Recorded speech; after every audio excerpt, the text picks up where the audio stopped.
எனக்கு கால் வலிக்குது, வந்து புடிச்சு விடு. அத்தை, ஒரு முக்கியமான விஷயமா போறேன், போயிட்டு வந்து பண்றேன். ஏய், என்னடா நம்ம பெரிய ஹோட்டல் ஓனரை பார்க்க போறவள் சீன் போடுற? சோறு தானே டெலிவரி பண்ண போற? அந்த பிச்சை காசை நான் உனக்கு தரேன், வந்து காலை பிடிச்சு விடுறா. பாவம், பசிக்குதுன்னு உள்ள வந்துட்டான் போல. நாங்க சாப்பிட்ட மிச்ச மீதியெல்லாம் உள்ளதான் இருக்கும். இவன் கிட்ட கொடு, சாப்பிட்டு போட்டோம்.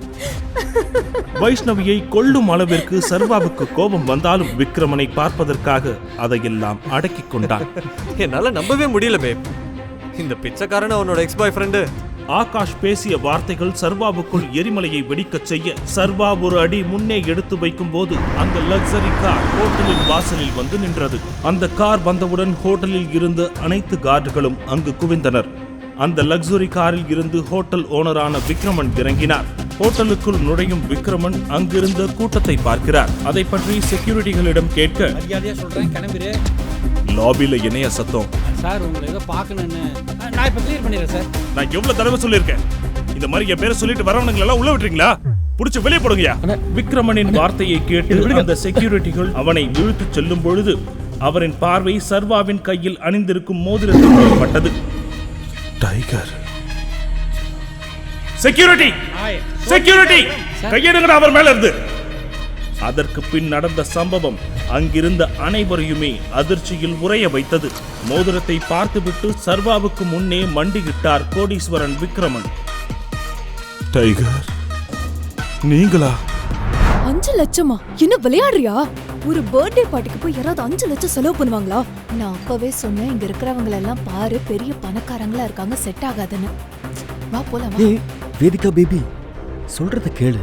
கல்யாணம் ஆகி முதல் தடவை வெளியே வந்திருக்கோம், அதுவும் 3 வருஷம் கழிச்சு. உன் பர்த்டேக்காக வந்திருக்கோம். இதுக்காக தான் நான் 3 வருஷம் கஷ்டப்பட்டு சம்பாதிச்சு சேர்த்து வச்சேன். கொஞ்சம் யோசிச்சு பாரு. இங்க சுத்தி இருக்கிறவங்க ட்ரெஸ் எல்லாம் பாத்தியா? எல்லாமே 5 லட்சம் 6 லட்சம் இருக்கும். நம்ம 2 பேர் ட்ரெஸ் சேர்த்தா கூட 2000 ரூபாய் வராது. நீ இவ்ளோ கஷ்டப்பட்டு டெலிவரி பாயா வேலை செஞ்சு சேர்த்து வச்ச காசெல்லாம் இப்படியே செலவு பண்ண போற? ப்ளீஸ் வேதிகா பேபி, தேவையில்லாம எதை பத்தியும் யோசிக்காத. சமத்து பொண்ணா நீ டேபிள்ல போய் உட்காரு. நான் பில் பே பண்ணிட்டு வந்துடுறேன், எல்லாத்தையும் நான் பாத்துக்கிறேன். ஓகே? வேதிகா எவ்வளவு முயற்சி செய்தும் சர்வாவை தடுக்க முடியவில்லை. அங்கு குறுக்கு மறுக்குமாக நடந்து கொண்டிருந்த ஒரு பணக்காரனை எதிர்பாராத விதமாக வேதிகா மோதிவிட அவனுடைய காஸ்ட்லியான சூட் முழுவதும் வைன் சிந்தி வீணாகிறது. கோபத்தின் உச்சிக்கே சென்ற பணக்காரனை கண்டு மன்னிப்பு கேட்டு கெஞ்சினாள் Vedika. Sir, please sir, sorry sir, தெரியாம பண்ணிட்டேன். தெரியாமனா? கண்ணு இல்லாத குருடியா நீ? முதல்ல உன்னையெல்லாம் யார் உள்ள விட்டது? சாரி சார், நான் இந்த கோட்டை க்ளீன் பண்ணி கொடுத்துறேன் சார், ப்ளீஸ். க்ளீன் பண்ணுவியா? இந்த கோட்டோட வேல்யூ தெரியுமா உனக்கு?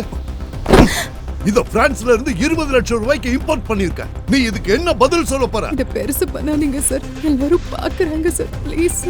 நான் சைலண்டா இங்க இருந்து வெளியே போயிடுறேன் சார், ப்ளீஸ். வெளியே போவியா? அப்ப இந்த சூட்டுக்கு யார் பதில் சொல்லுவா? இதுக்கு யார் பணம் கொடுப்பா? உன்னை அவ்வளவு ஈஸியெல்லாம் நான் போக விட மாட்டேன். இதுக்கு நீ பதில் சொல்லியே ஆகணும். இல்லனா இல்லனா இல்லனா என்ன பண்ணுவ? இது யார புது கோமாளி? இந்த ரெஸ்டாரண்டோட ஸ்டாண்டர்ட் அவ்வளவு கேவலமா போயிடுச்சா? இப்போ இந்த நிமிஷம் என் வைஃப் கிட்ட நீ மன்னிப்பு கேக்குற. யாரு? நான் இவகிட்ட மன்னிப்பு கேட்கணும்? சர்வா, ப்ளீஸ் லிசன் டு மீ சர்வா. அவர்கிட்ட மன்னிப்பு கேட்கலனா இந்த இடத்தை விட்டு நம்மளால போக முடியாது சர்வா. He is the owner of Tanya Industries. பிரச்சனை பண்ணாம மன்னிப்பு கேட்றலாம் சர்வா, ப்ளீஸ். நான் சொன்னது உனக்கு புரியலன்னு நினைக்கிறேன். இப்பவே நீ என் வைஃப் கிட்ட மன்னிப்பு கேட்கணும். இல்லனா என்னடா பண்ணுவ? என்னையோட உன் வாழ்க்கைய தரமட்டமாக்குவேன். நான் யாருன்னு தெரியுமாடா? நான் இந்த சிட்டில எவ்வளவு பெரிய டைமண்ட் பிசினஸ்மேன் தெரியுமா? மில்லியனர்ஸ், ட்ரில்லியனர்ஸ், மினிஸ்டர்ஸ், சீஃப் மினிஸ்டர் எல்லாரும் என் பாக்கெட்ல. நான் நினைச்சா சொடக்கு போடுற நேரத்துல உன்னை தூக்கிடுவேன். நான் நினைச்சா சொடக்கு கூட போட தேவையில்லை. உன் மொத்த பிசினஸும் காணாம போயிடும். பாக்குறியா? பண்றா, முடிஞ்சா பண்றா, பண்றா.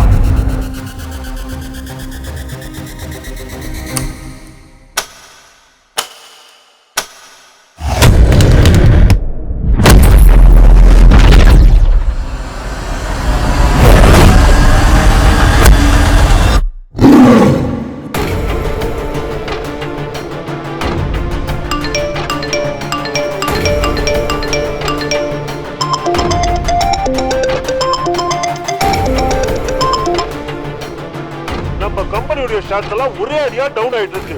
என்னாச்சுப்பா? நீ யாரோ ஒரு பெரிய மனுஷங்கிட்ட வாய் விட்டுருக்க. அவரு நம்ம சாம்ராஜ்யத்தையே தலகீழா மாத்திட்டார். இப்பவே அவர்கிட்ட மன்னிப்பு கேளு, இல்லன்னா நாளையில இருந்து நம்ம நடு ரோட்டுக்கு தாண்டா வரணும்.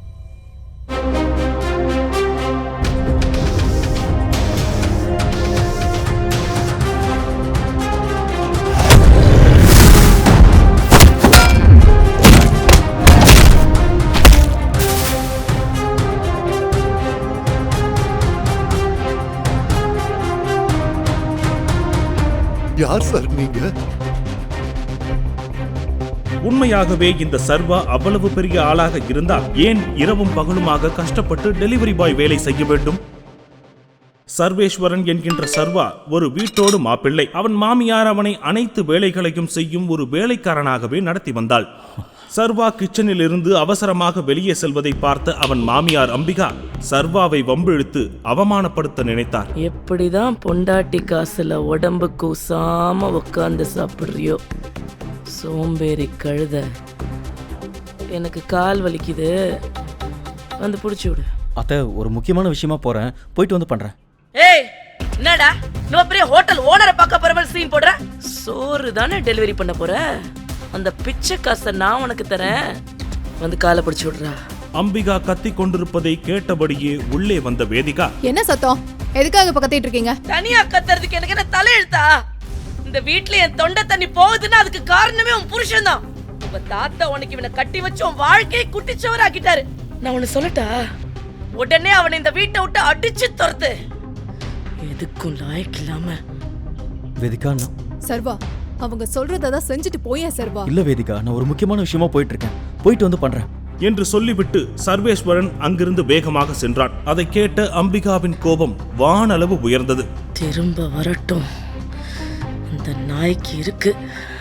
இந்த பிச்சைக்கார நாய் அந்த வீட்டை விட்டு அடிச்சு துரத்தல. என் பேரு அம்பிகா இல்ல. தன்னை விரட்ட காத்திருக்கும் மாமியார் அம்பிகாவை எப்படி சமாளிக்கப் போகிறான் சர்வேஸ்வரன்? தன் மாமியாரிடமிருந்து தப்பித்தானா? அடுத்து நடந்தது என்ன? அன்று இரவு சர்வேஸ்வரன் சென்னை சிட்டியின் மிகப்பெரிய ஹோட்டலான சஃபேருக்கு வந்தான். ஆனால் யோ லோ கிளாஸ் இல்லையா? அட்ரஸ் மாதிரி வேண்டியா? உன்னையெல்லாம் யாரையா உள்ள விட்டது? போய வெளியே. முதல்ல நான் சொல்றத கொஞ்சம் பொறுமையா கேளுங்க. இந்த ஹோட்டல் ஓனர் விக்ரமன் சாரை பார்க்க வந்திருக்கேன், தயவு செஞ்சு என்ன உள்ள விடுங்க. சர்வேஸ்வரன் அணிந்திருந்த பழைய சட்டை, தேய்ந்து போன செருப்பு, எல்லாவற்றையும் மேலும் கீழுமாக பார்த்த செக்யூரிட்டி, நீ விக்ரமன் சாரை பார்க்க வந்த, நீ எல்லாம் பாத்ரூம் கழுவு கூட லாய்க்கில்ல. உன்னை பார்த்தாலே தெரியுது, போட வெளியில. சார், நான் ஒரு முக்கியமான விஷயமா அவரை பார்க்க வந்திருக்கேன், தயவு செஞ்சு என்ன உள்ள விடுங்க ப்ளீஸ். அவர்கள் பேசுவதை பொருட்படுத்தாத சர்வா உள்ளே நுழைய முயற்சிக்க செக்யூரிட்டி கார்டுகள் அவனை பிடித்து இழுத்துச் செல்ல அங்கு அவனின் எக்ஸ் கேர்ள் ஃபிரெண்ட் வைஷ்ணவியும் அவளது நியூ பாய் ஃப்ரெண்டான ஆகாஷும் வந்தனர். செக்யூரிட்டி, இந்த மாதிரி பிச்சைக்காரன் எல்லாம் வெளியே வச்சு தானே சாப்பாடு போடுவீங்க? பாவம், பசிக்குதுன்னு உள்ள வந்துட்டான் போல. நாங்க சாப்பிட்ட மிச்ச மீதியெல்லாம் உள்ளதான் இருக்கும், இவன் கிட்ட கொடு, சாப்பிட்டு போட்டோம். வைஷ்ணவியை கொல்லும் அளவிற்கு சர்வாவுக்கு கோபம் வந்தாலும் விக்ரமனை பார்ப்பதற்காக அதையெல்லாம் அடக்கிக் கொண்டான். என்னால நம்பவே முடியல பேப், இந்த பிச்சைக்காரன் அவனோட எக்ஸ் பாய் ஃப்ரெண்டு. ஆகாஷ் பேசிய வார்த்தைகள் சர்வாவுக்குள் எரிமலையை வெடிக்கச் செய்ய சர்வா ஒரு அடி முன்னே எடுத்து வைக்கும் போது அந்த லக்ஸரி கார் ஹோட்டலின் வாசலில் வந்து நின்றது. அந்த கார் வந்தவுடன் ஹோட்டலில் இருந்த அனைத்து கார்டுகளும் அங்கு குவிந்தனர். அந்த லக்ஸரி காரில் இருந்து ஹோட்டல் ஓனரான விக்ரமன் இறங்கினார். ஹோட்டலுக்குள் நுழையும் விக்ரமன் அங்கிருந்த கூட்டத்தை பார்க்கிறார். அதை பற்றி செக்யூரிட்டிகளிடம் கேட்க, மரியாதையா சொல்றேன், கிளம்பிரு. லாபில இணைய சத்தம். சார், உங்களை ஏதோ பார்க்கணுன்னு நான் இப்ப கிளியர் பண்ணிடுறேன் சார். நான் எவ்வளவு தடவை சொல்லியிருக்கேன், இந்த மாதிரி என் பேரை சொல்லிட்டு வரவனுங்களை எல்லாம் உள்ள விட்டுறீங்களா? புடிச்சு வெளியே போடுங்கயா. விக்ரமனின் வார்த்தையை கேட்டு அந்த செக்யூரிட்டிகள் அவனை இழுத்துச் செல்லும் பொழுது அவரின் பார்வை சர்வாவின் கையில் அணிந்திருக்கும் மோதிரத்தில் பட்டது. டைகர். செக்யூரிட்டி, செக்யூரிட்டி, கையெடுங்கடா அவர் மேல இருந்து. அதற்கு பின் நடந்த சம்பவம் அங்கிருந்த அனைவரையுமே அதிர்ச்சியில் உறைய வைத்தது. மோதிரத்தை பார்த்துவிட்டு சர்வாவுக்கு முன்னே மண்டியிட்டார் கோடீஸ்வரன் விக்ரமன். டைகர், நீங்களா? எனக்கு உங்களை சரியா அடையாளம் தெரியாம போயிடுச்சு டைகர். சிட்டியின் மிகப்பெரிய பிசினஸ்மேன் எதற்காக சர்வாவின் காலில் விழுந்தார்? அதுக்கெல்லாம் என்ன மன்னிச்சிருங்க டைகர். சர்வாவின் மோதிரத்திற்கு பின் இருக்கும் ரகசியம் என்ன? அந்த ரகசியம் அனைவருக்கும் முன் வெளிவருமா? மறுநாள் சர்வா வேதிகாவிற்கு லஞ்ச் கொடுப்பதற்காக அவளது ஆபீஸுக்கு செல்ல ஆபீஸ் மிகவும் பரபரப்பாக காணப்பட்டது. அப்பொழுது என்ட்ரன்ஸில் இருந்த டிவியில் வணிகச் செய்திகள். அரசு டெண்டர் கிடைத்த பின்பும் நிதி பற்றாக்குறை காரணமாக வேலையை ஆரம்பிக்காத வேதிகா இண்டஸ்ட்ரீஸ் மீது குற்றச்சாட்டுகள் குவிந்த வண்ணம் உள்ளது. ஓரிரு நாட்களுக்குள் வேலையை துவங்காவிட்டால் கம்பெனி திவாலாக கூடும் என்கிற நிலையில் கம்பெனியில் முதலீடு செய்திருந்த முதலாளிகளால் கடும் அழுத்தத்திற்கு உள்ளாகி இருக்கிறது. Guys, the numbers doesn't look good. இப்படியே போனா கம்பெனி திவால். நம்ம கிட்ட உள்ள டைம் கிடையாது. We are in big danger. Vedika இண்டஸ்ட்ரீஸை எப்படியாவது ரிவைவ் பண்ணி ஆகணும் guys. கிஷோர் வேதிகாவின் ஃப்ரெண்ட் மற்றும் பிசினஸ் பார்ட்னர். வேதிகா தனது தாத்தா அதிகமானின் அறிவுறுத்தலால் கம்பெனி பொறுப்பை முழுவதும் ஏற்றாள். அதன் பிறகு பார்ட்னராக வந்த அவளது தோழன் கிஷோர் அவளது லைஃப் பார்ட்னராக ஆசைப்பட்டான். ஆனால் அதற்கு முன்பே வேதிகாவை ஏதோ ஒரு மர்ம காரணத்திற்காக இந்த ஏழை டெலிவரி பாய் சர்வேஷிற்கு திருமணம் செய்து வைத்தார் அதியமான். வேதிகா மிகுந்த வேதனையுடன் இருக்கையில் அமர்ந்திருந்தாள். அப்போது அவளுக்கு அருகில் அமர்ந்திருந்த கம்பெனியின் சீஃப் பினான்சியல் ஆபீசர் கார்த்திக் பேசினான். வேதிகா, டெண்டர் ஃபைனல் பண்ணுறதுக்கு நம்ம கிட்ட இருக்க எந்த இன்வெஸ்டர்ஸும் ஹெல்ப் பண்ண மாட்டேங்கிறாங்க. அந்த balance sheet also doesn't look good. இப்படியே போயிட்டு இருந்துச்சுன்னா அப்புறம் நம்ம கம்பெனி திவாலா வரதை யாராலையும் தடுக்க முடியாது. Karthik, you know very well, என் தாத்தா இந்த கம்பெனியை உருவாக்க எவ்வளவு கஷ்டப்பட்டிருக்காருன்னு எனக்கு மட்டும் தான் தெரியும். அது எப்படி ஒரே நிமிஷத்துல இந்த கம்பெனி அப்படியே விட்டுற முடியுமா? என்ன பேசிட்டு இருக்கீங்க? To you understand? அப்படிலாம் விட்டுற முடியாது. யாராவது ஏதாவது பண்ணுங்களேன். வேதிகா, உங்க தாத்தா ஒரு தடவை ஒரு பழைய ஸ்ட்ராங் அசோசியேட்டோட கான்டாக்ட் எனக்கு கொடுத்திருந்தாரு. அவங்கள வேணா இன்வெஸ்ட் பண்ண சொல்லலாமா? ஐயோ சார், தயவு செஞ்சு இங்க பழைய காலத்துல இருந்து கொஞ்சம் அப்டேட் ஆகி இங்க வாங்க. இந்த நியூஸை கேட்டதுக்கு அப்புறம் ஒருத்தனும் நம்ம கம்பெனில இன்வெஸ்ட் பண்ண மாட்டான். Karthik, let's hear your plan. Ravikumar வேதிகாவின் தாத்தா அதிகமான் காலத்தில் இருந்து இந்த கம்பெனியில் வேலை செய்து வருகிறார். அதிகமான் இருக்கும் பொழுது கம்பெனியில் எடுக்கும் முக்கிய முடிவுகளில் பெரும் பங்கு இவருக்கு இருந்தது. ஆனால் இப்பொழுது இவர் பெயருக்குத்தான் இந்த கம்பெனியில் அட்வைசராக பணிபுரிகிறார். Good morning Rose. Have a bright and beautiful morning. பேசாம அமைதியா இரு. என்ன ரோஸ், இன்னைக்கு என்ன ஆஃபீஸே பரபரப்பா இருக்கு? நீ எப்ப பாரு வேலைக்கார மாதிரி வீட்டு வேலையே செஞ்சிட்டு இருக்க. நியூஸ் ஏதாவது பாக்குறியா இல்லையா? எவ்வளோ பெரிய இண்டஸ்ட்ரியலிஸ்டோட மருமகன் நீ. பிசினஸை பத்தி கொஞ்சமாவது யோசிக்கிறியா? நான் பிசினஸை பத்தி தெரிஞ்சுக்கிற அளவுக்கு என்ன நடந்துச்சு? கொஞ்சம் கண்ணை திறந்து டிவியை பாரு. குறிப்பிட்ட நாளுக்குள் வேலையை துவங்காததால் போதுமான நிதி இல்லை என்பதை பிரமாண பத்திரமாக நீதிமன்றத்தில் தாக்கல் செய்து கம்பெனியை திவால் செய்ய ஒப்புக்கொள்ளுமாறு வேதிகா கம்பெனிஸிற்கு அரசு நோட்டீஸ் அனுப்பியிருக்கிறது. இன்று கம்பெனியின் கடைசி நாளாக இருக்குமோ என்று நினைத்து ஊழியர்கள் கடும் அச்சத்தில் இருக்கிறார்கள்.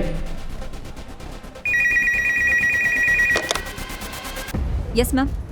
உடனே வரேன் மேம். என்கிட்ட தான் மேம் இருக்கு ஃபைல்ஸ். இதோ எடுத்துட்டு வரேன் ma'am. Okay ma'am. Rose Rose Rose, Vedika எங்க இருக்கா?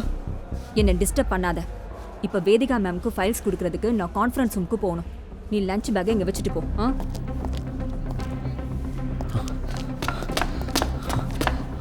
ஏய் சர்வா சர்வா.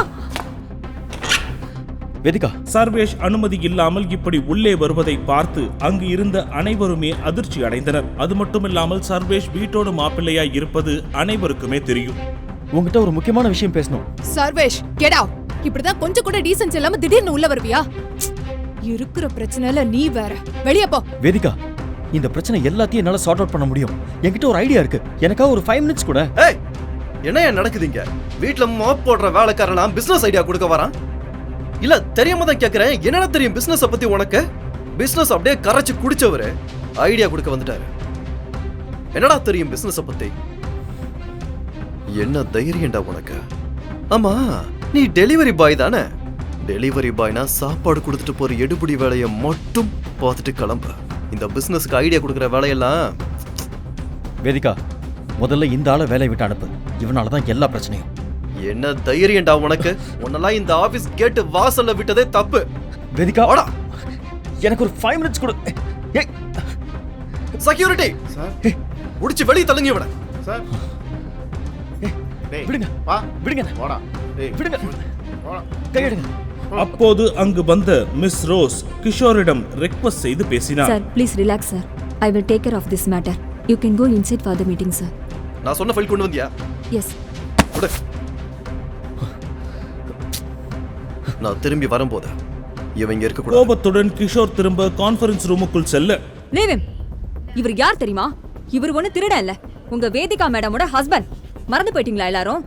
Get out. Sorry madam. Thank you rose. உங்ககிட்ட கிடைக்கிற பாசம் கொஞ்சமாவது வேதிகா கிட்டேயும் அவங்க அம்மா கிட்டேயும் கிடைச்சா நல்லா இருக்கும். ஏன் சர்வா இப்படி இருக்க? You come with me right now. Rose. Sarva, சொல்றேன்னு தப்பா நினைச்சுக்காத. நீயே ஒரு டெலிவரி பாயா வேலை செஞ்சுக்கிட்டு வீட்டோட மாப்பிளையா இருக்க. நீ எப்படி இவ்வளவு பெரிய கம்பெனியை கிரைசஸ்ல இருந்து காப்பாத்துவ? எப்படின்னு தெரியல ரோஸ், ஆனால் கண்டிப்பாக இந்த கம்பெனியை நான் காப்பாற்றியே ஆகணும். எல்லாரும் என்னை எதிர்த்து நின்னப்போ அதியமன் தாத்தா தான் என் மேலே பெருசாக நம்பிக்கை வச்சு வேதிகாவை எனக்கு கல்யாணம் பண்ணி வச்சார்.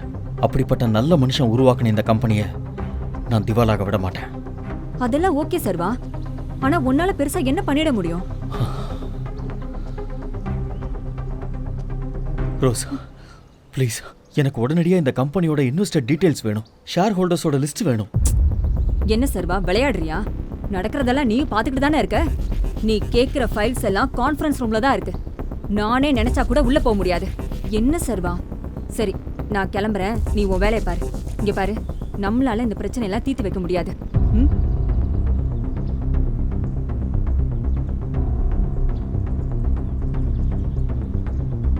சர்வா, உன்னோட ஃபீலிங் எனக்கு புரியுது.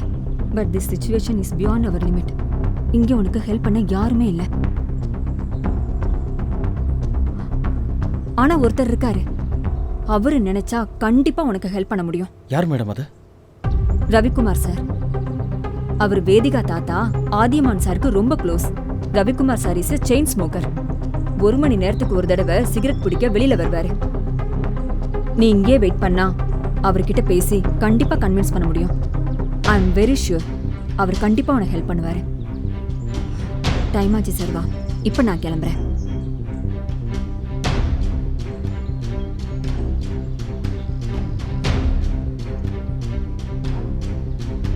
வணக்கம் மினிஸ்டர் சார், எப்படி இருக்கீங்க? இல்ல சர்வா சார், நீங்களே எனக்கு கால் பண்ணியிருக்கீங்க.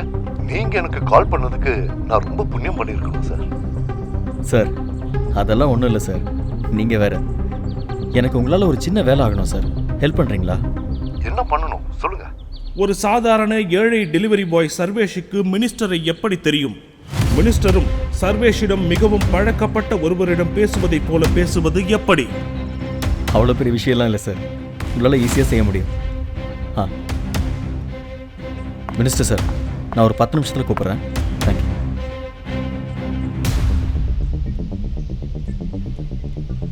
ரவிக்குமார் சார், இந்தியாவிலேயே number 1 private company Econ private limited. நம்ம வேதிகா இண்டஸ்ட்ரீஸோட டைப் பண்ணி இன்வெஸ்ட் பண்ணால் எப்படி இருக்கும்? என்னது? ஈகான் பிரைவேட் லிமிடெடா? பகல் கனவு காணாத சர்வா. அவங்கெல்லாம் நம்மளை ஒரு பொருட்டாவே மதிக்க மாட்டாங்க. சார், உங்களால் முடியாமல் இருக்கலாம், ஆனால் என்னால் முடியும். இதை பாருங்க. அதன் பின் சர்வேஷ் ரவிக்குமாரிடம் ஒரு விஷயத்தை சாதாரணமாக கூறினான். அதை கேட்ட ரவிக்குமார் பேச்சு மூச்சின்றி அதிர்ச்சியில் நின்றார். உடனே ரவிக்குமார் சர்வாவை கையோடு கான்ஃபரன்ஸ் ரூமுக்குள் அழைத்துச் சென்றார்.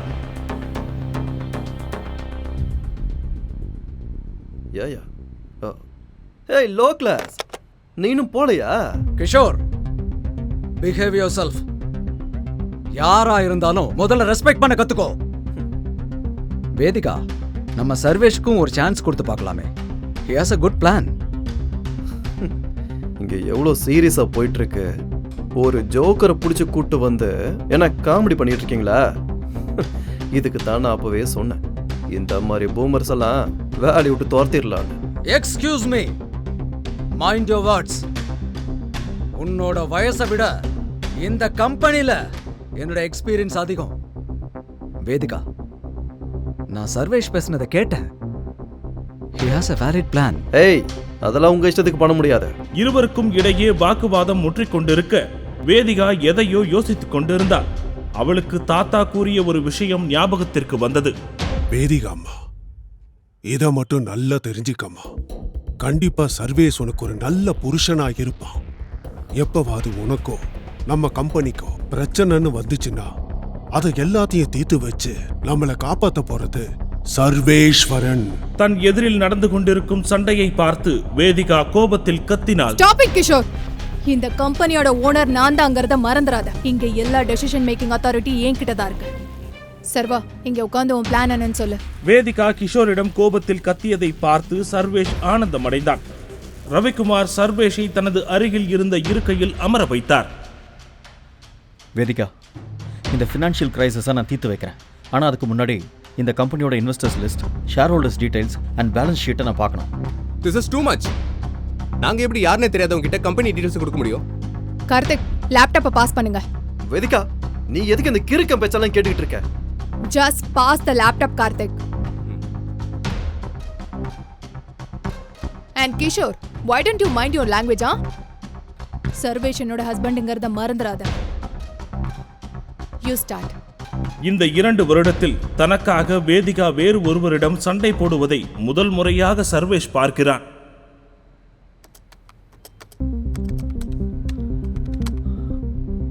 வேதிகா, இந்த ஸ்டேட்மெண்ட்ஸில் நிறைய இர்ரெகுலாரிட்டிஸ் தெரியுது. நம்மளோட இன்வெஸ்டர்ஸ் நம்மளை விட்டுட்டு போகிற பேட்டர்ன்ஸ் இதில் தெரியுது.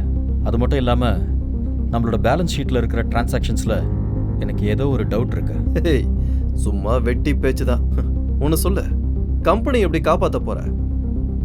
இந்த ஷேர் ஹோல்டர்ஸ் எல்லாம் எப்படி கண்ட்ரோல் பண்ண போற மிஸ்டர் சர்வேஷ்? வேதிகா, நான் ஒரு கம்பெனியில் ஷேர்ஸ் பைபேக் பண்ணலான்னு இருக்கேன். Brilliant idea. என்ன நினைச்சிட்டு இருக்க சர்வேஷ்? இதெல்லாம் நாங்க டிஸ்கஸ் பண்ணிருக்க மாட்டோம்னு நினைச்சியா? சர்வேஷ், நம்ம கிட்ட அவ்வளவு ஃபண்ட்ஸ் எங்க இருக்கு? Okay, let me make a call.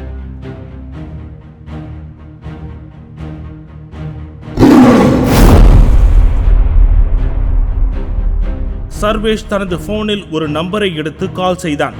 அவன் போனில் பேசியதை கேட்டு வேதிகா மட்டுமல்ல, அனைவருமே அதிர்ச்சியில் உறைந்தனர். கார்த்திக்கும் கிஷோரும் வாயை பிளந்து சர்வேஷை பார்த்தனர்.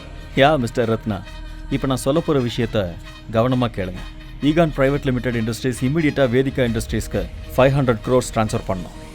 அதுக்கப்புறம் ஈகான் இண்டஸ்ட்ரீஸும் வேதிகா இண்டஸ்ட்ரீஸும் மர்ஜ் ஆகிட்டாங்கன்னு பப்ளிக்காக அனௌன்ஸ் பண்ணணும்.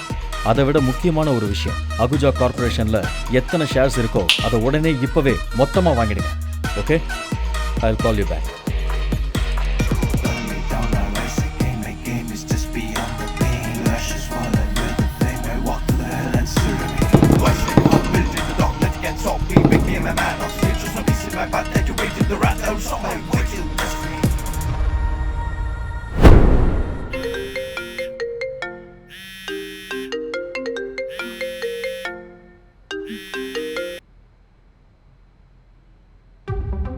ஹலோ.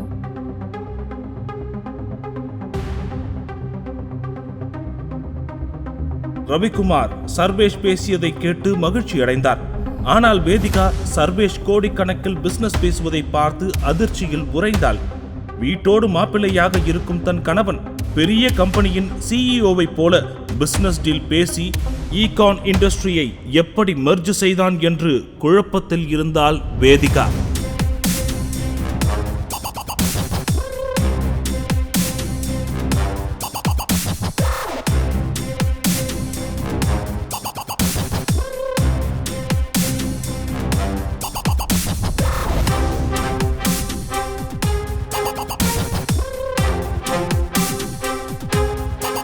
சர்வேஷ், நீ யாரு? சிரித்துக்கொண்டே சர்வேஷ் வேதிகாவை பார்க்கிறான். ஆனால் அவளுக்கு பதில் எதுவும் அளிக்கவில்லை. ஏழை டெலிவரி பாய் சர்வேஷ் எப்படி திவாலாக இருந்த வேதிகா இண்டஸ்ட்ரிக்கு 500 கோடி ரூபாய் இன்வெஸ்ட்மெண்ட் செய்ய உதவினான்? வேலைக்காரனைப் போல வீட்டோடு மாப்பிள்ளையாக இருக்கும் ஒருவன் எப்படி இந்தியாவிலேயே மிகப்பெரிய கம்பெனியை வேதிகா கம்பெனியோடு மர்ஜ் செய்ய வைத்தான்? கார்த்திக் மற்றும் கிஷோர் தான் வேதிகா கம்பெனியின் இந்நிலைக்கும் கவர்மெண்ட் டெண்டர் பணியை தொடர முடியாததற்கும் காரணமா? மினிஸ்டர் மற்றும் சர்வேஷ் நெருக்கத்திற்கு பின் இருக்கும் ரகசியம் என்ன? ரன் டைகர் ரன் என்று ராஜன் வலியில் துடித்தபடி தனது 5 வயது மகன் சர்வேஸ்வரனிடம் கூறினார். சில நிமிடங்களுக்கு முன் சென்னையில் உள்ள பெசன்ட் நகர் பீச் ரோட்டில் அதிவேகமாக சீறி பாய்ந்து சென்றது ஒரு ஃபாரின் கார். பின்னாலேயே 4-5 பெரிய கார்களில் ரவுடிகள் கையில் ஆயுதங்களோடு துரத்தி வந்தனர். அவர்களிடம் மாட்டிக்கொள்ளாமல் லாவகமாக காரை ஓட்டினாலும் திடீரென எங்கிருந்தோ வந்த புல்லட் ஒன்று ராஜனின் கையை பதம் பார்த்துவிட அதிவேகத்தோடு கடற்கரை லேம்ப் போஸ்டில் மோதி நிறுத்தினார். துரத்தி வந்த ரவுடிகள் அவரை சுற்றி வளைத்தனர். இனி தப்பிப்பது கடினம் என்று புரிந்து கொண்ட ராஜன் எப்படியாவது மகனை மட்டுமாவது காப்பாற்றிவிட துடித்தார். தன் கையில் அணிந்திருந்த புலி முத்திரை பதித்த மோதிரத்தை கழட்டி சர்வேஸ்வரனின் சட்டை பாக்கெட்டுக்குள் திணித்தார். அப்பா, போகாதீங்கப்பா, என்னை விட்டு போகாதீங்கப்பா என்று அழுத சர்வாவை கட்டி அணைத்தவர் பின் அழுத்தமாக அவனது நெற்றியில் முத்தமிட்டார். இல்ல டைகர், ஏன் வாழ்க்கையை நான் வாழ்ந்துட்டேன், நீயாவது தப்பிக்கணும், நான் திரும்ப வரலனா அப்பாவை மன்னிச்சிடு என்று கூறிவிட்டு தனது துப்பாக்கியுடன் காரை விட்டு இறங்கியவர் தன்னை சுற்றி வளைத்தவர்களை சுட ஆரம்பித்தார். அப்பா, அப்பா, ப்ளீஸ் பா, போகாதீங்கப்பா என அழுதபடியே காருக்குள் தவித்தான் சர்வா. துப்பாக்கி சத்தத்திற்கு பயந்து தன் காதை பொத்திக் கொண்டான். அடுத்த சில நொடிகளிலேயே ராணாவின் குண்டுகள் ராஜன் நெஞ்சை துளைக்க மண்ணில் சரிந்து விழுந்தார் ராஜன். சிகாரை எடுத்து பற்ற வைத்தபடி ராணா தன் காலால் ராஜனை மிதிக்க அவரது பார்வை காருக்குள் மறைந்திருந்த சர்வாவை தழுவியது. இந்த துரோகியோட முகத்தை மட்டும் மறந்துடாத டைகர் என்று இறுதியாக சொன்ன ராஜனின் உயிர் பிரிந்தது. அப்பா என்று அலறி அடித்து எழுந்து அமர்ந்தான் சர்வேஸ்வரன். வியர்த்து போயிருந்த தன் முகத்தை துடைத்துக் கொண்டான். கடந்த 18 வருடங்களாக இதே கனவு அவனை தூங்க விடாமல் துரத்தி வருகிறது. கையில் அணிந்திருந்த அந்த புலி முத்திரை மோதிரத்தை பார்த்தவன் தன் அப்பாவை நினைத்துக் கொண்டான். பின் ஒரு பெருமூச்சோடு வேலைக்கு கிளம்ப தயாரானான். சர்வா என்று அழைக்கப்படும் சர்வேஸ்வரன் சென்னையில் உள்ள ஒரு பிரைவேட் கம்பெனியில் டெலிவரி பாய் வேலை செய்கிறான். 23 வயதிற்கே உரிய சுறுசுறுப்பான நடை, ஃபிட்டான உடல் என பார்ப்பதற்கு வசீகரமாகவே இருப்பான். 18 வயது வரை வடசென்னை காசிமேட்டில் ஒரு அனாதை ஆசிரமத்தில் வளர்ந்தவன் அங்கு சொல்லிக் கொடுக்கப்பட்ட தியானம், யோகா, சிலம்பம், கராத்தே, பாக்ஸிங் என பல ஆரோக்கியமான திறமைகளை நன்றாக கற்றுக்கொண்டான். கடினமான இந்த வாழ்க்கையில் அவனுக்கு இருக்கும் ஒரே ஆறுதல் அவன் காதலி வைஷ்ணவி மட்டும்தான். இன்னைக்கு வைஷ்ணவி பர்த்டே, அவளுக்கு கேக் வாங்கிக்கிட்டு போனா சந்தோஷப்படுவா என்று நேராக ஒரு பேக்கரிக்கு சென்றவன் அங்கு இருந்த ஒரு அழகான கேக்கை பார்த்தான். இது எவ்வளவு? 2000. தனது சட்டை பாக்கெட்டில் இருந்த 100 ரூபாயை பார்த்தவன் அருகில் இருந்த சின்ன சைஸ் பீஸ் கேக்கை பார்த்து இது எவ்வளவு என்று கேட்க, இது ஒரு பீஸ் 50 rupees. ஓகே, இத 2 பேக் பண்ணுங்க என்றான். கேக்கை வாங்கிக் கொண்டவன் ஆசையோடு வைஷ்ணவியை பார்க்க அவளது அபார்ட்மெண்ட்டுக்கு கிளம்பினான். காலிங் பெல்லை அடித்துவிட்டு ஜன்னல் வழியாக பார்க்க உள்ளே டிஸ்கோ லைட், மியூசிக் சத்தம் என்று பெரிய பார்ட்டி நடப்பது போல தெரிந்தது. சில நொடிகளில் அல்ட்ரா மாடர்ன் ஸ்டைலில் கிளாமராக டிரெஸ் அணிந்திருந்த வைஷ்ணவி கதவை திறந்தாள். அதுவரை அவளை அப்படி பார்த்திராத சர்வா காண்பது அனைத்தும் உண்மைதானா என்ற குழப்பத்தோடு வைஷ்ணவியை பார்த்தான். சர்வா டெலிவரி பாய் டிரெஸ்ஸில் இருப்பதை பார்த்ததும், யாருடே மறுபடியும் கேக் ஆர்டர் பண்ணது என்று ஒருத்தி கேட்க, ஏய் உனக்கு தெரியாதா, இவன் தாண்டி வைஷ்ணவியோட லவ்வர், ஆனா சார் ஒரு டெலிவரி பாயாவும் இருக்காரு என்று இன்னொருவள் கேலியாக சொல்லி சிரிக்க வைஷ்ணவியின் முகம் சிரித்து போனது. சர்வாவும் அவமானத்தில் குறுகி நின்றான். அப்போது பின்னாலிருந்து, ஹே வைஷு பேபி என்று ஒரு 25 வயது ஆண் குரல் கேட்க சர்வா திரும்பினான். கையில் ஒரு காஸ்ட்லி கிஃப்ட் பாக்ஸுடன் நின்று கொண்டிருந்த ஆகாஷ் சர்வாவை கண்டுகொள்ளாமல் அவனை தாண்டி சென்றான். வைஷ்ணவியின் விரல்களில் ஒரு டைமண்ட் ரிங்கை மாட்டிவிட்டு ஹாப்பி பர்த்டே டார்லிங் என்று கட்டி அணைத்து வாழ்த்து கூறினான். அவனை தடுக்காமல் சிரித்துக்கொண்டே கட்டி அணைத்த வைஷ்ணவி, இதுக்கு மேல நடிக்க முடியாது என்று மனதிற்குள் முடிவெடுத்தாள். ஹேய் லிசன் எவ்ரிவன், இனிமே ஆகாஷ் தான் என்னுடைய பாய் ஃப்ரெண்ட், லவர் எல்லாம், இந்த டெலிவரி பாய் சர்வா இல்ல, ஓகே என்று சத்தமாக சொன்னவள் ஆகாஷை தோளோடு தோள் அணைத்துக் கொண்டாள். சர்வாவின் தலையில் இடி விழுந்தது போல பெரும் அதிர்ச்சி. வைஷு, நீ என்ன பேசிக்கிட்டு இருக்க, எதுக்காக இப்படி எல்லாம் பண்ற என்ற அதிர்ச்சியுடன் அவன் கேட்க, அவளை வேற என்னடா பண்ண சொல்ற, உன்ன மாதிரி ஒரு பிச்சைக்காரன் கூட வாழ்க்கை முழுக்க இருந்து கஷ்டப்பட சொல்றியா, அதான் சொல்லிட்டா இல்ல, கிளம்பு என்று ஆகாஷ் நக்கலாய் சொன்னான். அனைவரும் சத்தமாக சிரிக்க சர்வாவின் முகம் கோபத்தில் சிவந்தது, கைகள் முறுக்கேறியது. அடுத்த நொடி அவன் விட்ட பஞ்சில் ஆகாஷின் மூக்கு உடைந்து ரத்தம் கொட்டியது. அவன் ஆ என கத்தி வலியில் துடிக்க கையில் வைத்திருந்த கேக்கை வைஷ்ணவியின் முகத்தின் மீது வீசி எறிந்தவன், சி, நீ எல்லாம் ஒரு ஆளுன்னு உன்னை போய் சின்சியரா லவ் பண்ணேன் பாரு, என்ன சொல்லணும் என்று கூறியவன் அங்கிருந்து கிளம்பி விட்டான். வெளியே வந்தவன் நேராக வைன் ஷாப் சென்று அனைத்தையும் மறப்பதற்காக கடகடவென குடிக்க ஆரம்பித்தான். கடைசியாக ரோட்டில் தள்ளாடியபடி நடந்தவன் ஒரு நிலைக்கு மேல் அப்படியே சரிந்து ரோட்டோரமாய் மயங்கி விழுந்தான். அவன் கையில் இருந்த சரக்கு பாட்டில் உருண்டு போய் அந்த ரோட்டின் எதிர்புறம் நின்றிருந்த ஒரு விலை உயர்ந்த காரின் டயரில் மோதி நின்றது. அதற்குள் அமர்ந்து எரிச்சலோடு ஸ்மோக் செய்து கொண்டிருந்தான் தீரஜ். பணக்கார வீட்டு இளைஞனான அவன் சீப்பான சந்தோஷத்திற்காக எந்த எல்லைக்கும் செல்லக்கூடியவன். இந்த வேதிக்காவை என்ன பண்றதுன்னு புரியலையே. ஃபேமிலி பிசினஸ்ல நாளுக்கு நாள் அவளோட கை ஓங்கிட்டே இருக்கு. கழவனும் அவளை நம்ப ஆரம்பிச்சிட்டான். என்ன பண்றது என்று தன் சிஸ்டரை பற்றி தீவிரமாக சிந்தித்துக் கொண்டிருந்தவனின் பார்வை ரோட்டோரமாய் கிடந்த சர்வாவின் மீது பட்டது. அடுத்த நொடியே ஒரு திட்டத்தை போட்டு மனதிற்குள் சிரித்தவன் தனது நண்பர்களிடம், அவனை தூக்கிடுவாங்கடா என்று சொன்னான். 2 பேர் அவனை தூக்கி தீரஜின் காருக்குள் பின்சேட்டில் போட்டனர். நேராக ஒரு ஸ்டார் ஹோட்டல் முன்பு வந்து நின்றது தீரஜின் கார். சர்வாவோடு அவனது நண்பர்கள் காரிலிருந்து இறங்க, ரூம் நம்பர் 396, இவனை அங்க போட்டுட்டு வாங்க, டேய் மறக்காம இவன் ட்ரெஸ் எல்லாம் கடட்டிடுங்க என்று சொன்ன தீரஜின் முகத்தில் வஞ்சத்தின் சாயல் அப்பட்டமாக தெரிந்தது. அவன் சொன்ன அதே அறையில்தான் மயக்கத்தில் இருந்தாள் வேதிகா. 20 வயது அழகி. வெளிர் நிற பார்ட்டி கவுனில் தேவதை போல் இருந்தவள் சுய நினைவின்றி பெட்டின் ஒரு ஓரத்தில் கிடந்தாள். அவள் அருகில் போதையில் இருந்த சர்வாவை படுக்க வைத்துவிட்டு தீரஜ் சொன்னது போல அவன் உடைகளை கழட்டிய ஆட்கள் அங்கிருந்து கிளம்பியிருந்தனர். மறுநாள் காலை வெகுநேரம் கழித்து மெதுவாக கண்களை திறந்த சர்வா ஆடையில்லாமல் ஒரு பெண்ணின் அருகில் தான் இருப்பதைக் கண்டு அதிர்ந்து போனான். தூக்கத்தில் இருக்கும் வேதிகாவின் அழகும் வசீகரமான முகமும் அவனையும் அறியாமல் ஒரு நொடி ரசிக்க வைத்தது. பின் சுதாரித்துக் கொண்டவன், யார் இந்த பொண்ணு? பார்க்கவே பெரிய பணக்காரி மாதிரி இருக்கா. நான் எப்படி இங்க வந்தேன்? என்ன நடக்குது இங்க என்று மாறி மாறி பார்த்தவன் வேகமாக தனது உடைகளை எடுத்து அணிய ஆரம்பித்தான். அந்த சலசலப்பில் வேதிகாவும் விழித்துக் கொண்டாள். கலைந்திருந்த தன் ஆடைகளை வேகமாக சரி செய்து கொண்டவள், ஏய் யாரா நீ? நீ எப்படி ரூம்குள்ள வந்த? இங்க என்ன பண்ற என்று பதட்டத்தோடு கேட்க ரூமின் கதவு திறக்கப்பட்டது. அவள் அண்ணன் தீரஜ் தன்னுடைய நண்பர்களோடு உள்ளே வந்து வேதிகாவை கேவலமாக பார்த்தான். அவர்களைத் தொடர்ந்து 65 வயது மதிக்கத்தக்க கம்பீரமான ஒரு நபர் கோட் சூட்டில் நரைத்த பெரிய மீசை தாடி கையில் ஸ்டிக்குடன் அந்த ரூமிற்குள் நுழைந்தார். அவர் பெயர் அதியமான்.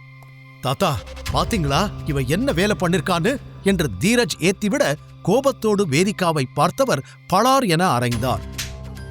எப்பேற்பட்ட குடும்பத்துல பிறந்துட்டு என்ன வேலை பண்ணிருக்க நீ என்று அவளை திட்டியவர் அருகிலிருந்த சர்வாவை முறைக்க, சார் நீங்க நினைக்கிற மாதிரி நான் எந்த தப்பும் பண்ணல என்று சற்று தயக்கத்துடன் அவன் ஏதோ சொல்ல வர, என்னடா பண்றதெல்லாம் பண்ணிட்டு நல்லவன் மாதிரி நடிக்கிறியா? டேய் இவனை அடிங்கடா என்று தீரஜ் சொல்ல அவனும் அவனது நண்பர்களும் சர்வாவை அடிக்க ஆரம்பித்தனர்.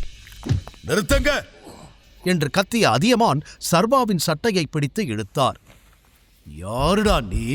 எவ்வளோ தைரியம் இருந்தா எங்க வீட்டு பொண்ணு மேல கை வச்சிருப்ப என்று கத்தினார். சர்வா பதில் பேச முடியாமல் தடுமாறி நிற்க உடனே அதியமான், எப்ப இப்படி ஒரு தப்பு நடந்துச்சோ இதுக்கு மேல இதை இப்படியே விட்டா சரி வராது. 2 பேருக்கும் உடனே கல்யாணம் பண்ணி வச்சிடணும். தீரஜ் நாளைக்கே அதுக்கான ஏற்பாட்டை பண்ணிடு. இனி இவன் தான் நம்ம குடும்பத்தோட மாப்பிள்ளை, வேதிகாவோட புருஷன் என்று அழுத்தமாக கூற வேதிகா அதிர்ச்சியில் மலைத்து நின்றாள். தாத்தா நீங்க தப்பா புரிஞ்சுக்கிட்டீங்க, நான் சொல்றது கொஞ்சம் கேளுங்க என்று அவள் பதற்றத்துடன் சொல்ல அவளை முறைத்தவர், எதுவும் பேச தேவையில்லை, இவனை கூட்டிட்டு இப்பவே கிளம்பு. சாயங்காலம் விக்ரமனோட பார்ட்டி இருக்கு, அங்க இவன் தான் உன்னுடைய ஃபியான்சேன்னு எல்லாருக்கும் இன்ட்ரோடியூஸ் பண்ணி வைக்கணும் என்று கண்டிப்புடன் சொல்லியவர், நான் சொன்னதை மீறி ஏதாவது நடந்துச்சு அப்புறம் நீ திரும்ப வீட்டுக்குள்ளேயே வர முடியாது என்று மிரட்டிவிட்டு சென்றார். தீரஜும் தன் திட்டம் வெற்றியடைந்த மகிழ்ச்சியில் வேதிகாவை பார்த்து நக்கலாக சிரித்துவிட்டு சென்றான். அடி வாங்கிய சர்வா வலியில் முனகிக் கொண்டிருக்க வேதிகா அவனிடம், யாருடா நீ? ஏன் இப்படி என் வாழ்க்கையை நாசமாக்குற என்று தன் தலையில் கை வைத்து அழ ஆரம்பித்தாள். இதற்கு சர்வாவிடம் எந்த பதிலும் இல்லை. பின் கண்ணீரை துடைத்தவள், உனக்கு என் ஃபேமிலி பத்தி தெரியாது, தாத்தா சொல்லிட்டா அதை மாத்தவே முடியாது, என் தலை எழுத்து இனி உன் கூட தான் ஆயிடுச்சு, கிளம்பி தொலை என்று சர்வாவை தன் காரில் கூட்டிச் சென்று அவன் வீட்டில் இறக்கிவிட்டவள், ரெடியா இரு, ஈவினிங் 5 o'clock நான் வந்து உன்னை பிக்கப் பண்ணிக்கிறேன் என்று கூறியவள் விருட்டென கிளம்பிச் சென்று விட்டாள். அப்போதும் சுற்றி நடப்பது புரியாமல் நின்றிருந்த சர்வா, நான் எப்படி அங்க போனேன், என்னதான் நடந்துச்சு நேத்து நைட்டு என்று தலையை பிடித்துக் கொண்டான்.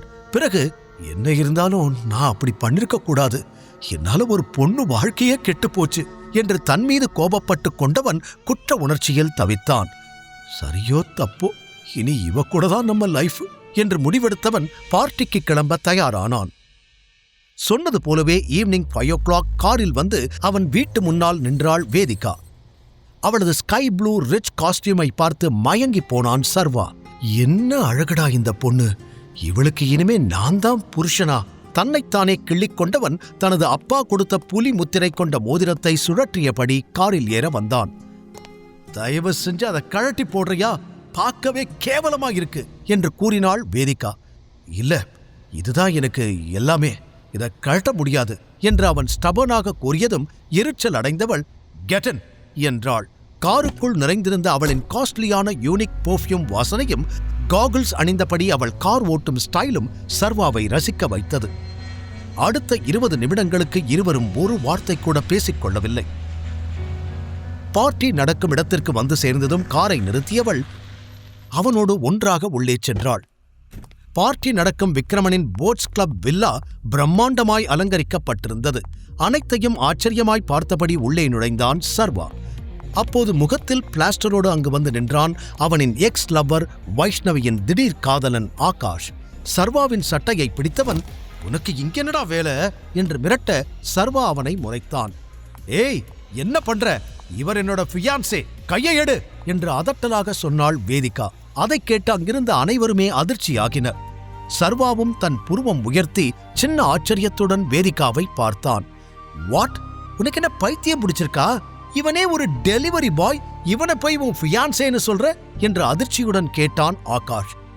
ஆனால் வேதிகாவோ அதற்கு பதில் சொல்லாமல் அங்கிருந்து நகர்ந்துவிட, இப்ப நான் யாருன்னு தெரிஞ்சிடுச்சுல, இன்னொரு தடவை தேவையில்லாம என்கிட்ட வம்பெடுத்த வாய உடைச்சிடுவேன் என்று சர்வா ஆகாஷை அடிக்க கைவோங்க அந்த பார்ட்டியை ஹோஸ்ட் செய்யும் விக்ரமன் அங்கு வந்தார். 55 வயதிலும் எலீட் பிசினஸ்மேன் லுக்கில் திடகாத்திரமாக ஸ்டைலாக இருந்தார் விக்ரமன். என்ன பண்றீங்க ரெண்டு பேரும்?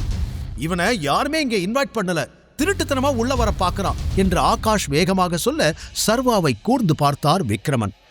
அவனது முக அமைப்பும் உடல் தோரணையும் அவரை ஒரு நொடி ஆச்சரியத்தில் ஆழ்த்தியது. ஹலோ சார், நான் எந்த பிரச்சனையும் பண்ண வரல, உங்களை பார்த்ததும் இவன் தான் அப்படியே கதையை மாத்தி சொல்றான், முடிஞ்சா இவனை துரத்தி விடுங்க என்று கூறிவிட்டு சர்வா அங்கிருந்து நகர பார்க்க, ஒரு நிமிஷம் என்று அவன் விரலில் இருந்த புலி மோதிரத்தை பிடித்து உற்று பார்த்த விக்ரமனின் முகம் அடுத்த நொடி மாறியது. சில நொடிகள் யோசித்தவர் சர்வாவை நெருங்கி வந்தார். உங்க கூட ஒரு 2 நிமிஷம் நான் தனியா பேசலாமா என்று பவ்யமாக அவர் கேட்க, அவரது பணிவை பார்த்த அனைவருமே புரியாமல் திகைத்து போய் நின்றனர். என்கிட்ட பேசணுமா என்று சர்வாவும் சந்தேகமாக கேட்க, ஆமா, என் கூட கொஞ்சம் வாங்க என்று தனியாக அவரது பிரைவேட் ரூமிற்கு அழைத்துச் சென்றார்.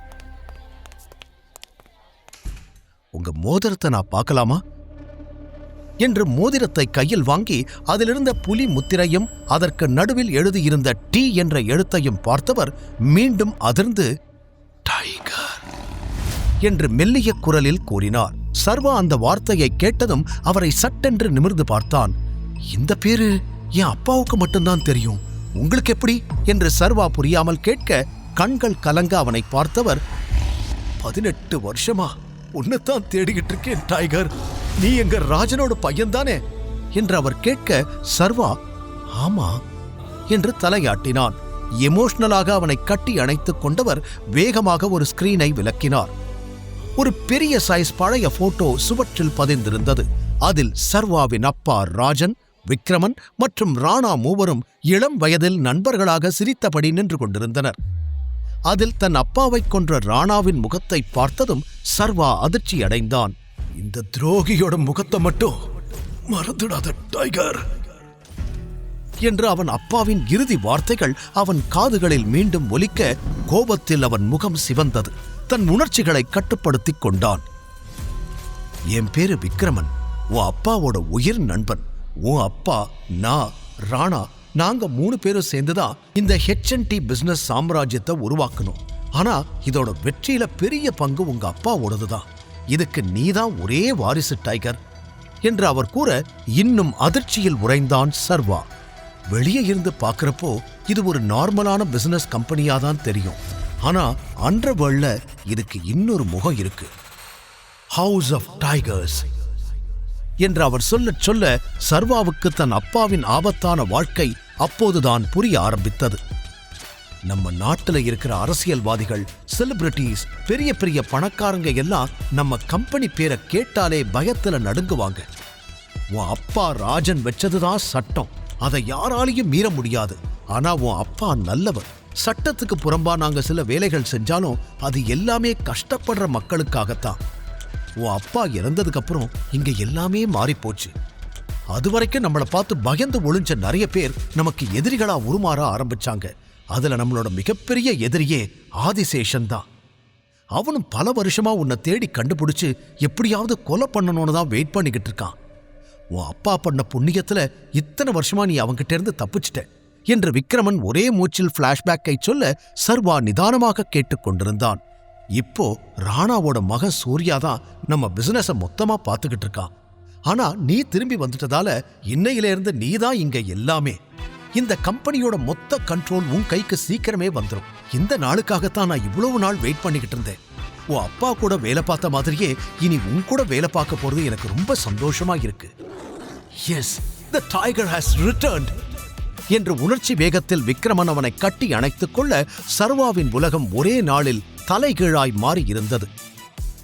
போட்டோவில் சிரித்தபடி இருந்த தன் அப்பாவையே பார்த்தபடி கண் கலங்கி நின்றான். தன் நிலையை எண்ணி பார்த்தான். பிசினஸ் பார்ட்னர் என்ற பெயரில் கூடவே இருந்து தன் அப்பாவை கொன்ற ராணாவின் முகத்தை பார்த்த பின்பு ஆத்திரத்தில் சர்வாவின் ரத்தம் கொதித்தது. அந்த நிமிடம் அவன் தன்னை கண்ட்ரோல் செய்து கொண்டதால் நிதானத்திற்கு வந்தான். ஆமா, நீங்க எவ்வளவு பெரிய ஆளு, உங்களால ஏன் என்னை கண்டுபிடிக்கவே முடியல? நீங்க கொஞ்சம் முயற்சி பண்ணி இருந்தா எப்பவோ என்னை கண்டுபிடிச்சிருக்கலாமே என்று சர்வா விக்ரமனிடம் சூசகமாக கேட்டான். ஒருவேளை விக்ரமனும் ஏதாவது சதி செய்கிறாரா என்ற டவுட் அவனுக்கு வந்தது. அவனுக்கு யார் மீதும் இப்போது நம்பிக்கை வரவில்லை. என்ன டைகர் இப்படியெல்லாம் கேட்கிற? உன்னை நாங்க தேடாத நாளே இல்ல. உன்னோட சின்ன வயசு போட்டோ மட்டும்தான் என்கிட்ட இருந்துச்சு. அதை வச்சு உன்னை கண்டுபிடிக்க எவ்வளவோ ட்ரை பண்ணோம், ஆனா முடியல. பரவாயில்ல, இப்ப நீ வரவேண்டிய இடத்துக்கு சரியா வந்துட்ட. நீ உயிரோட இருக்கேன்னு தெரிஞ்சா சூர்யாவும் மத்த டீம் மெம்பர்ஸும் ரொம்ப சந்தோஷப்படுவாங்க என்று விக்ரமன் ஆசையோடு கூற சூர்யாவின் பெயரை கேட்டதும் சர்வாவின் முகம் இறுகி போனது. ராணா ஒரு துரோகி, அவன் மக சூர்யாவும் அப்படிதான் இருப்பான் என்ற எண்ணத்தில் இருந்தான் சர்வா. இருந்தும் அதையெல்லாம் முகத்தில் காட்டிக்கொள்ளாதவன் தன் வாழ்வில் மறைக்கப்பட்டிருக்கும் பக்கங்களை இன்னும் தெளிவாக தெரிந்து கொள்ள விரும்பினான். டைகர், நீ இல்லாததால இவ்ளோ வருஷம் சூர்யா தலைவனாய் இருந்தான். அதான் நீ வந்துட்டியே, இனி எல்லாத்தையும் மாத்திடலாம், நான் பாத்துக்கிறேன் என்று சொல்லிக்கொண்டு தன் டேபிளுக்கு சென்ற விக்ரமன் ஒரு டிராவை திறந்து தனது செக் புக்கை எடுத்து அதில் ஏதோ எழுத ஆரம்பித்தார். ராணா என் அப்பாவை கொன்னாங்கிறது இவங்க யாருக்குமே தெரியாது போல. அதனாலதான் அவர் பையன் சூர்யாவை தலைவனாய் இருக்க விட்டுருக்காங்க. இதை இன்னும் டீடைலா தெரிஞ்சுக்கணுமே என்று யோசனை செய்தான் சர்வா. அப்போது அவன் முன்னால் அந்த செக்கை நீட்டினார் விக்ரமன். அதில் 50 கோடி என்று எழுதப்பட்டிருந்தது. சர்வா அதிர்ச்சியோடு அவரை பார்க்க, இதை இப்போதைக்கு வச்சுக்கோ டைகர், நீ மறுபடியும் தலைவனா மாறுற வரைக்கும் இது உன்னோட செலவுக்கு யூஸ்ஃபுல்லா இருக்கும் என்று சொல்லி அதை அவன் கைகளில் தர சர்வா பதிலேதும் கூறாமல் அதை வாங்கி தனது பாக்கெட்டில் வைத்துக் கொண்டான். நிமிடங்களில் தலைகீழாய் மாறிப்போன தனது வாழ்க்கையை அவனாலேயே நம்ப முடியவில்லை. அப்புறம் டைகர், ஒரு முக்கியமான விஷயம், நீ ஹவுஸ் ஆஃப் டைகர்ஸ்க்கு பாஸ் ஆகிற வரைக்கும் உன்னோட ஒரிஜினல் ஐடென்டிட்டி யாருக்குமே தெரிய வேண்டாம். நீ இப்ப எப்படி இருக்கியோ அதே மாதிரியே மெயின்டைன் பண்ணு. நேரம் வரும்போது எல்லாருக்கும் சொல்லலாம் என்று இறுதியாக அவர் கூற சர்வா சரி என்று தலையாட்டினான். வெளியில் பலர் பல யோசனைகளுடன் இருக்க வேதிகாதான், இவனை எதுக்காக அங்கிள் கூட்டிட்டு போனாரு, இவனுக்கும் அவருக்கும் என்ன சம்பந்தம் என்று சந்தேகத்தோடு நின்று கொண்டிருந்தாள். அப்போது அவளிடம் வந்த ஆகாஷ், என்ன உன் கூட வந்தவனை பத்தி யோசிச்சுக்கிட்டு இருக்கியா? அவனை விக்ரமன் சார் உள்ள கூட்டிட்டு போய் நல்லா அடி வெளுத்துட்டு இருப்பாருன்னு நினைக்கிறேன் என்று கூறி முடிக்க உடனே தீரஜும் தன் பங்கிற்கு சரியா சொன்ன ஆகாஷ், அதுக்குதான் தகுதி தராதரம் தெரிஞ்சு பழகணும்னு சொல்றது. இப்ப பாரு பாவம் அவன் அல்பாயுசுல சாக போறான் என்று நக்கலாக கூறினான். ஏற்கனவே குழப்பத்தில் இருந்த வேதிகாவிற்கு அவர்கள் பேச பேச பயம் இன்னும் அதிகமானது. உண்மையில் சர்வாவை நினைத்து கவலைப்படுவதா இல்லை கண்டுகொள்ளாமல் இருப்பதா என்று அவளுக்கே புரியவில்லை. கண்டிப்பா அவனோட டெட் பாடி தான் வெளியே வரும், எனக்கு சந்தேகமே இல்லை என்று ஆகாஷ் இறுதியாக சொல்லி முடிக்க, 2 பேரும் வாய மூடுறீங்களா? நீங்க சொல்ற மாதிரி எல்லாம் எதுவும் நடக்காது, உங்க வேலை என்னவோ அதை மட்டும் பாருங்க என்று பற்களை கடித்துக் கொண்டு கூறினாள். இவர்கள் இவ்வாறு பேசிக் கொண்டிருக்கும் போது சர்வா மற்றும் விக்ரமன் இருவரும் கெத்தாக வெளியே வந்தனர். போனபடியே சர்வா திரும்பி வந்திருக்க, வாட் இஸ் திஸ்? உள்ள கூட்டிட்டு போனவரு எப்படியே இவன் கைய காலையாவது உடைச்சிருப்பாருன்னு நினைச்சா அப்படியே கூட்டிட்டு வராரு என்று ஆகாஷ் சந்தேகமாக கேட்டுக்கொண்டிருக்க, தீரஜ் பார்வை முழுவதும் விக்ரமன் மீது இருந்தது. அவர் முகத்தில் 1000 வாட்ஸ் பல்பு எரிவது போல அத்தனை பொலிவு. ஏதோ தப்பாயிருக்கே என்று தீரஜ் யோசனை செய்த நேரம், அட்டென்ஷன் எவ்ரிவான் என்று கூட்டத்தின் கவனத்தை தன் பக்கம் திருப்பினார் விக்ரமன். மீட் சர்வா, ஐ மீன் சர்வேஸ்வரன், என் ஃப்ரெண்டோட என உற்சாகமாய் ஆரம்பித்தவர் தடுமாறிவிட்டு, என்னோட எக்ஸ் டிரைவரோட ஒரே பையன், ரொம்ப ரொம்ப டேலண்டட் என அங்கிருந்த அனைவருக்கும் இன்ட்ரடியூஸ் செய்து வைத்தார். வேதிகா ஆச்சரியமாக பார்த்தாள். அடுத்து அவர் என்ன பேசப் போகிறார் என்பதிலேயே அங்கிருந்த அனைவரது கவனமும் இருந்தது. ஆனால் அதற்கு மேல் எந்த டீடைல்ஸும் சொல்லாதவர், எல்லாரும் பார்ட்டியை என்ஜாய் பண்ணுங்க என்று பார்ட்டியை கவனிக்க ஆரம்பித்தார். ஒரு டிரைவர் பையனுக்கு எதுக்கு இவ்ளோ இம்பார்ட்டன்ஸ்? என்னவோ பெரிய ஆளை இன்ட்ரடியூஸ் பண்ற மாதிரி சொல்லிட்டு போறாரு என்று ஆகாஷ் கேட்க, தீரஜுக்கும் கூட அதே சந்தேகம் இருந்தது. ஆனால் சர்வா இவர்கள் இருவரையும் கண்டுகொள்ளவே இல்லை. அவன் மனம் முழுவதும் அவன் அப்பாவை பற்றியும் ராணா செய்த துரோகத்தை பற்றியும் மட்டுமே சிந்தித்துக் கொண்டிருந்தது. உன்னை உள்ள கூட்டிட்டு போய் விக்ரமன் சார் என்ன பேசினாரு என்று கேட்டபடி அருகில் வந்தான் ஆகாஷ். அவனை நிமிர்ந்து பார்த்த சர்வா, உன்ன மாதிரி லூசு பையன் எவனாவது வந்து கேள்வி கேட்டா பதில் சொல்லாதேன்னு சொல்றதுக்காக தான் கூட்டிட்டு போனாரு என்று பட்டென கூறினான். அதில் கடுப்பாகிய ஆகாஷ், இந்த திமிருக்கு ஒன்னும் குறைச்சல் இல்ல, கண்டிப்பா ஒரு நாள் நீ அனுபவிப்படா என்று கூறிவிட்டு அங்கிருந்து நகர, சர்வா அதையெல்லாம் மதிக்கவே இல்லை. அவனது எண்ணங்கள் வேறு எங்கோ இருக்க, அதற்கு பிறகு அவனும் வேதிகாவும் பெரிதாக பேசிக்கொள்ளவில்லை. பார்ட்டி முடிந்து சர்வா வேதிகாவின் காரில் ஏறி, ஓகே ஃபர்ஸ்ட் ஏன் வீட்டுக்கு போங்க என்றான். உடனே வேதிகா, ஏய் தாத்தா உன்னை பார்ட்டிக்கு கூட்டிட்டு மட்டும்தான் வர சொன்னாரு, திரும்பிலாம் டிராப் பண்ண முடியாது. நீயே இப்படி இருக்கேனா உன் வீடு எந்த லட்சணத்துல இருக்குமோ அதெல்லாம் என்னால பார்க்க முடியாது. நீ ஏதாவது கால் டாக்ஸி இல்ல ஆட்டோ பிடிச்சு போ என்று முகத்தை சுளித்தபடி கூறினாள். அது சர்வாவிற்கு சுருக்கென இருக்க, அவளிடம் பேசுவதற்காக திரும்பி அவளை பார்த்து அமர்ந்தவன், ஹலோ வைஃபி என்று அவன் அசால்ட்டாக கூப்பிட, அவள் அதிர்ச்சியாகி அவனை பார்த்தாள். இந்த பார்ட்டியில என்ன ஃபியான்சேன்னு தானே எல்லார்கிட்டையும் சொன்ன? அப்ப நாவும் ஃபியூச்சர் ஹஸ்பண்ட் தானே, நாளைக்கே நமக்கு கல்யாணம் ஆகலாம், கொஞ்ச நாள்ல புள்ளையே கூட பெத்துக்கலாம். அப்போ புருஷ வீட்டுல தானே பொண்டாட்டி வந்து இருக்கணும், அத நீ பார்க்க வேணாமா என்று கெத்தாக அவன் கேட்க, புல்ஷிட், யார் யாருக்கு ஹஸ்பண்ட்? ஏதோ ஃப்ராடுத்தனம் பண்ணி என் கூட ஒரு நைட் இருந்துட்டேனா நான் உனக்கு சொந்தம் ஆகிடுவேனா? என் தாத்தா தான் புரியாம ஏதோ பண்ணிக்கிட்டு இருக்காருனா அதையே நீ அட்வான்டேஜா எடுத்துட்டு உன் வேலையெல்லாம் என்கிட்ட காட்டாத. Stay within your limits.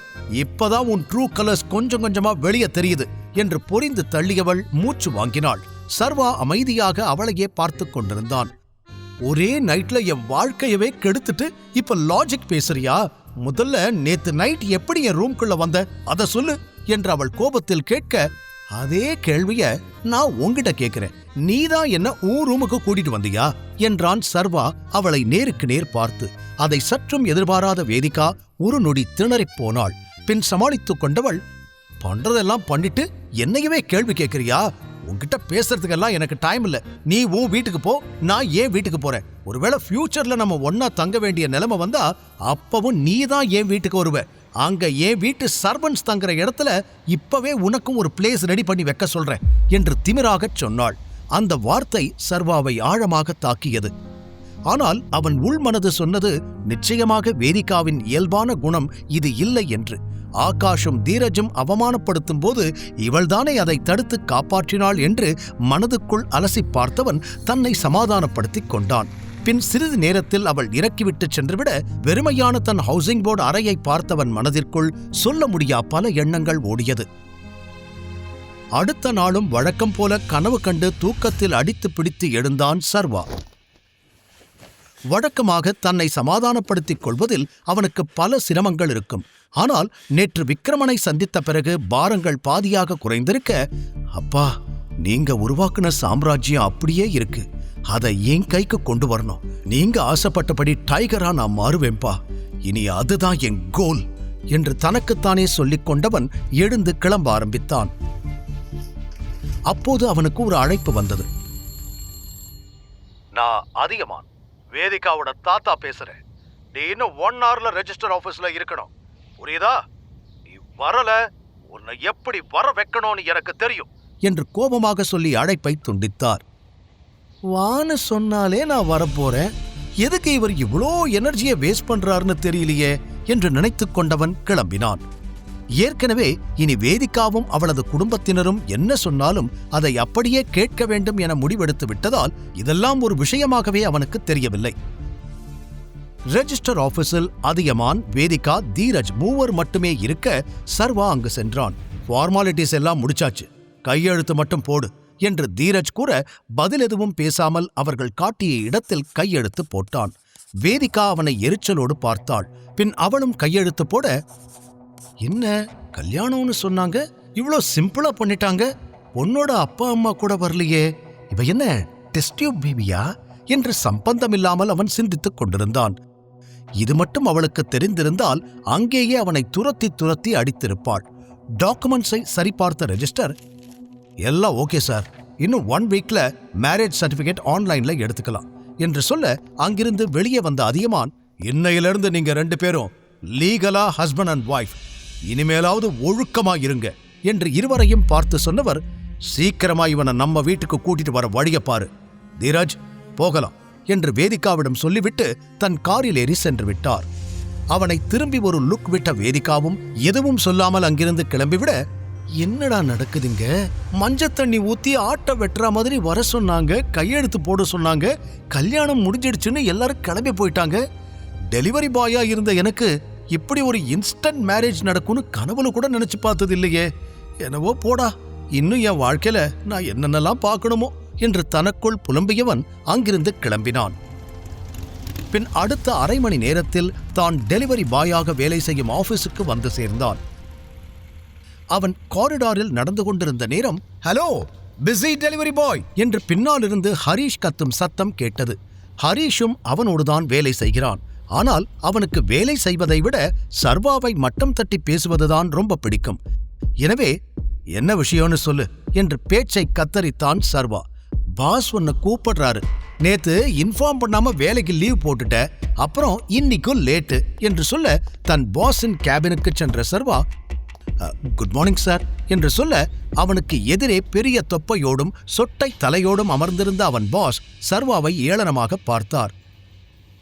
இந்த ஒண்ணுதான் குறைச்சல், நேத்து எதுக்கு லீவ் போட்ட என்று கத்த, சார் மாசத்துக்கு ஒரு தடவை கேஷுவல் லீவ் எடுக்கலாம் இல்ல என்றான் சர்வா நியாயமாகவே. வாய மூடு, இது என்ன உன் அப்பனோட கம்பெனியா என்றவர் எகிற சர்வா அவரை தீயாய் பார்த்தான். என்ன முறைக்கிற, இப்பவே இடத்த காலி பண்ணு, இனிமே உனக்கு இங்க வேலை கிடையாது என்று சொல்ல, எப்படியும் தனக்கு இந்த நிலைமை வரும் என்றவன் ஏற்கனவே யூகித்து வைத்திருந்தான். ஆகாஷுக்கு அவனுடைய பாஸை நன்றாகவே தெரியும். அதனால்தான் தன் வேலை போகிறது என்று புரிந்து கொண்டவன், சரி நான் போறேன், ஆனா அதுக்கு முன்னாடி இந்த மாசம் நான் பார்த்த வேலைக்கான சம்பளத்தை கொடுங்க என்று கேட்க அவன் பாஸ் மேலும் கோபமாகி, அப்படியா, அப்ப கொஞ்ச நேரம் பொறு, உன் சம்பளத்தை இப்பவே கொடுத்துடுறேன் என்று அழுத்தி கூறியவர் அங்கிருந்த பில்லை தட்ட அடுத்த நிமிடம் உள்ளுக்குள் தடிதடியாக 4 பவுன்சர்கள் வந்தார்கள். இவனை கழுத்த பிடிச்சு வெளியே தள்ளுங்க என்று கத்தினார். ஆனால் அவர்கள் சர்வாவை தொடும் முன்பே சர்வா ஒருவன் கழுத்தை பிடித்து அங்கிருந்த மேஜையில் மடார் என்று அடிக்க அவனோ ரத்தம் கொட்டிய தலையை பிடித்தபடி கீழே விழுந்தான். அடுத்த சில நொடிகளில் அங்கு ஒரு ஆக்ஷன் அதகளமே அரங்கேறியது. அவனது ஒவ்வொரு அடியிலும் அலறல் சத்தம் எதிரொலித்தது. இன்னொருவனின் கையை பின்னால் திருகிய சர்வா மற்றொருவனை மிதித்து பறக்கவிட 5 நிமிடத்தில் அந்த 4 பவுன்சர்களும் மண்ணை கவ்வி விட்டார்கள்.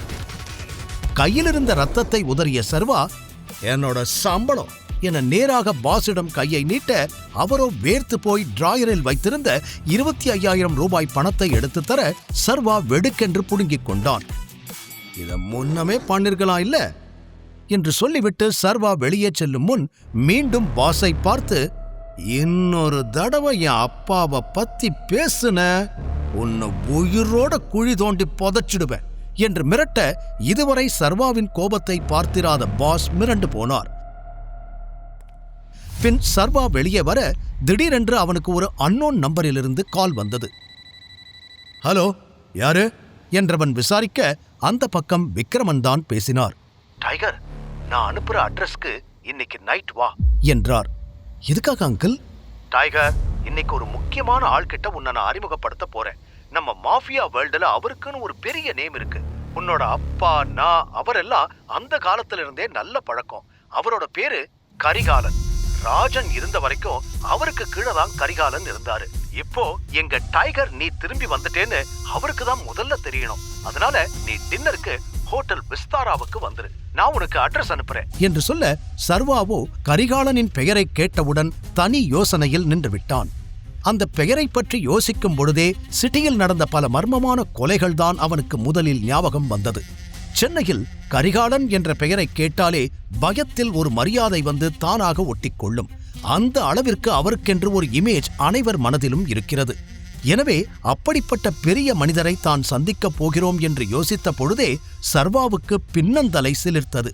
இன்னொரு பக்கம் அதே கரிகாலனுக்குத்தான் வருங்காலத்தில் தான் லீடராகப் போகிறோம் என்ற எண்ணமே அவன் இரத்த ஓட்டத்தை அதிகமாக்கியது.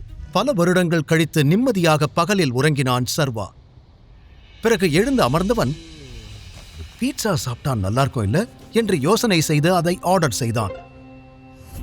பீட்சா வந்தவுடன் டெலிவரி பாயை பார்த்தவன் தன் பழைய நிலையை எண்ணி லேசாக சிரித்தான்.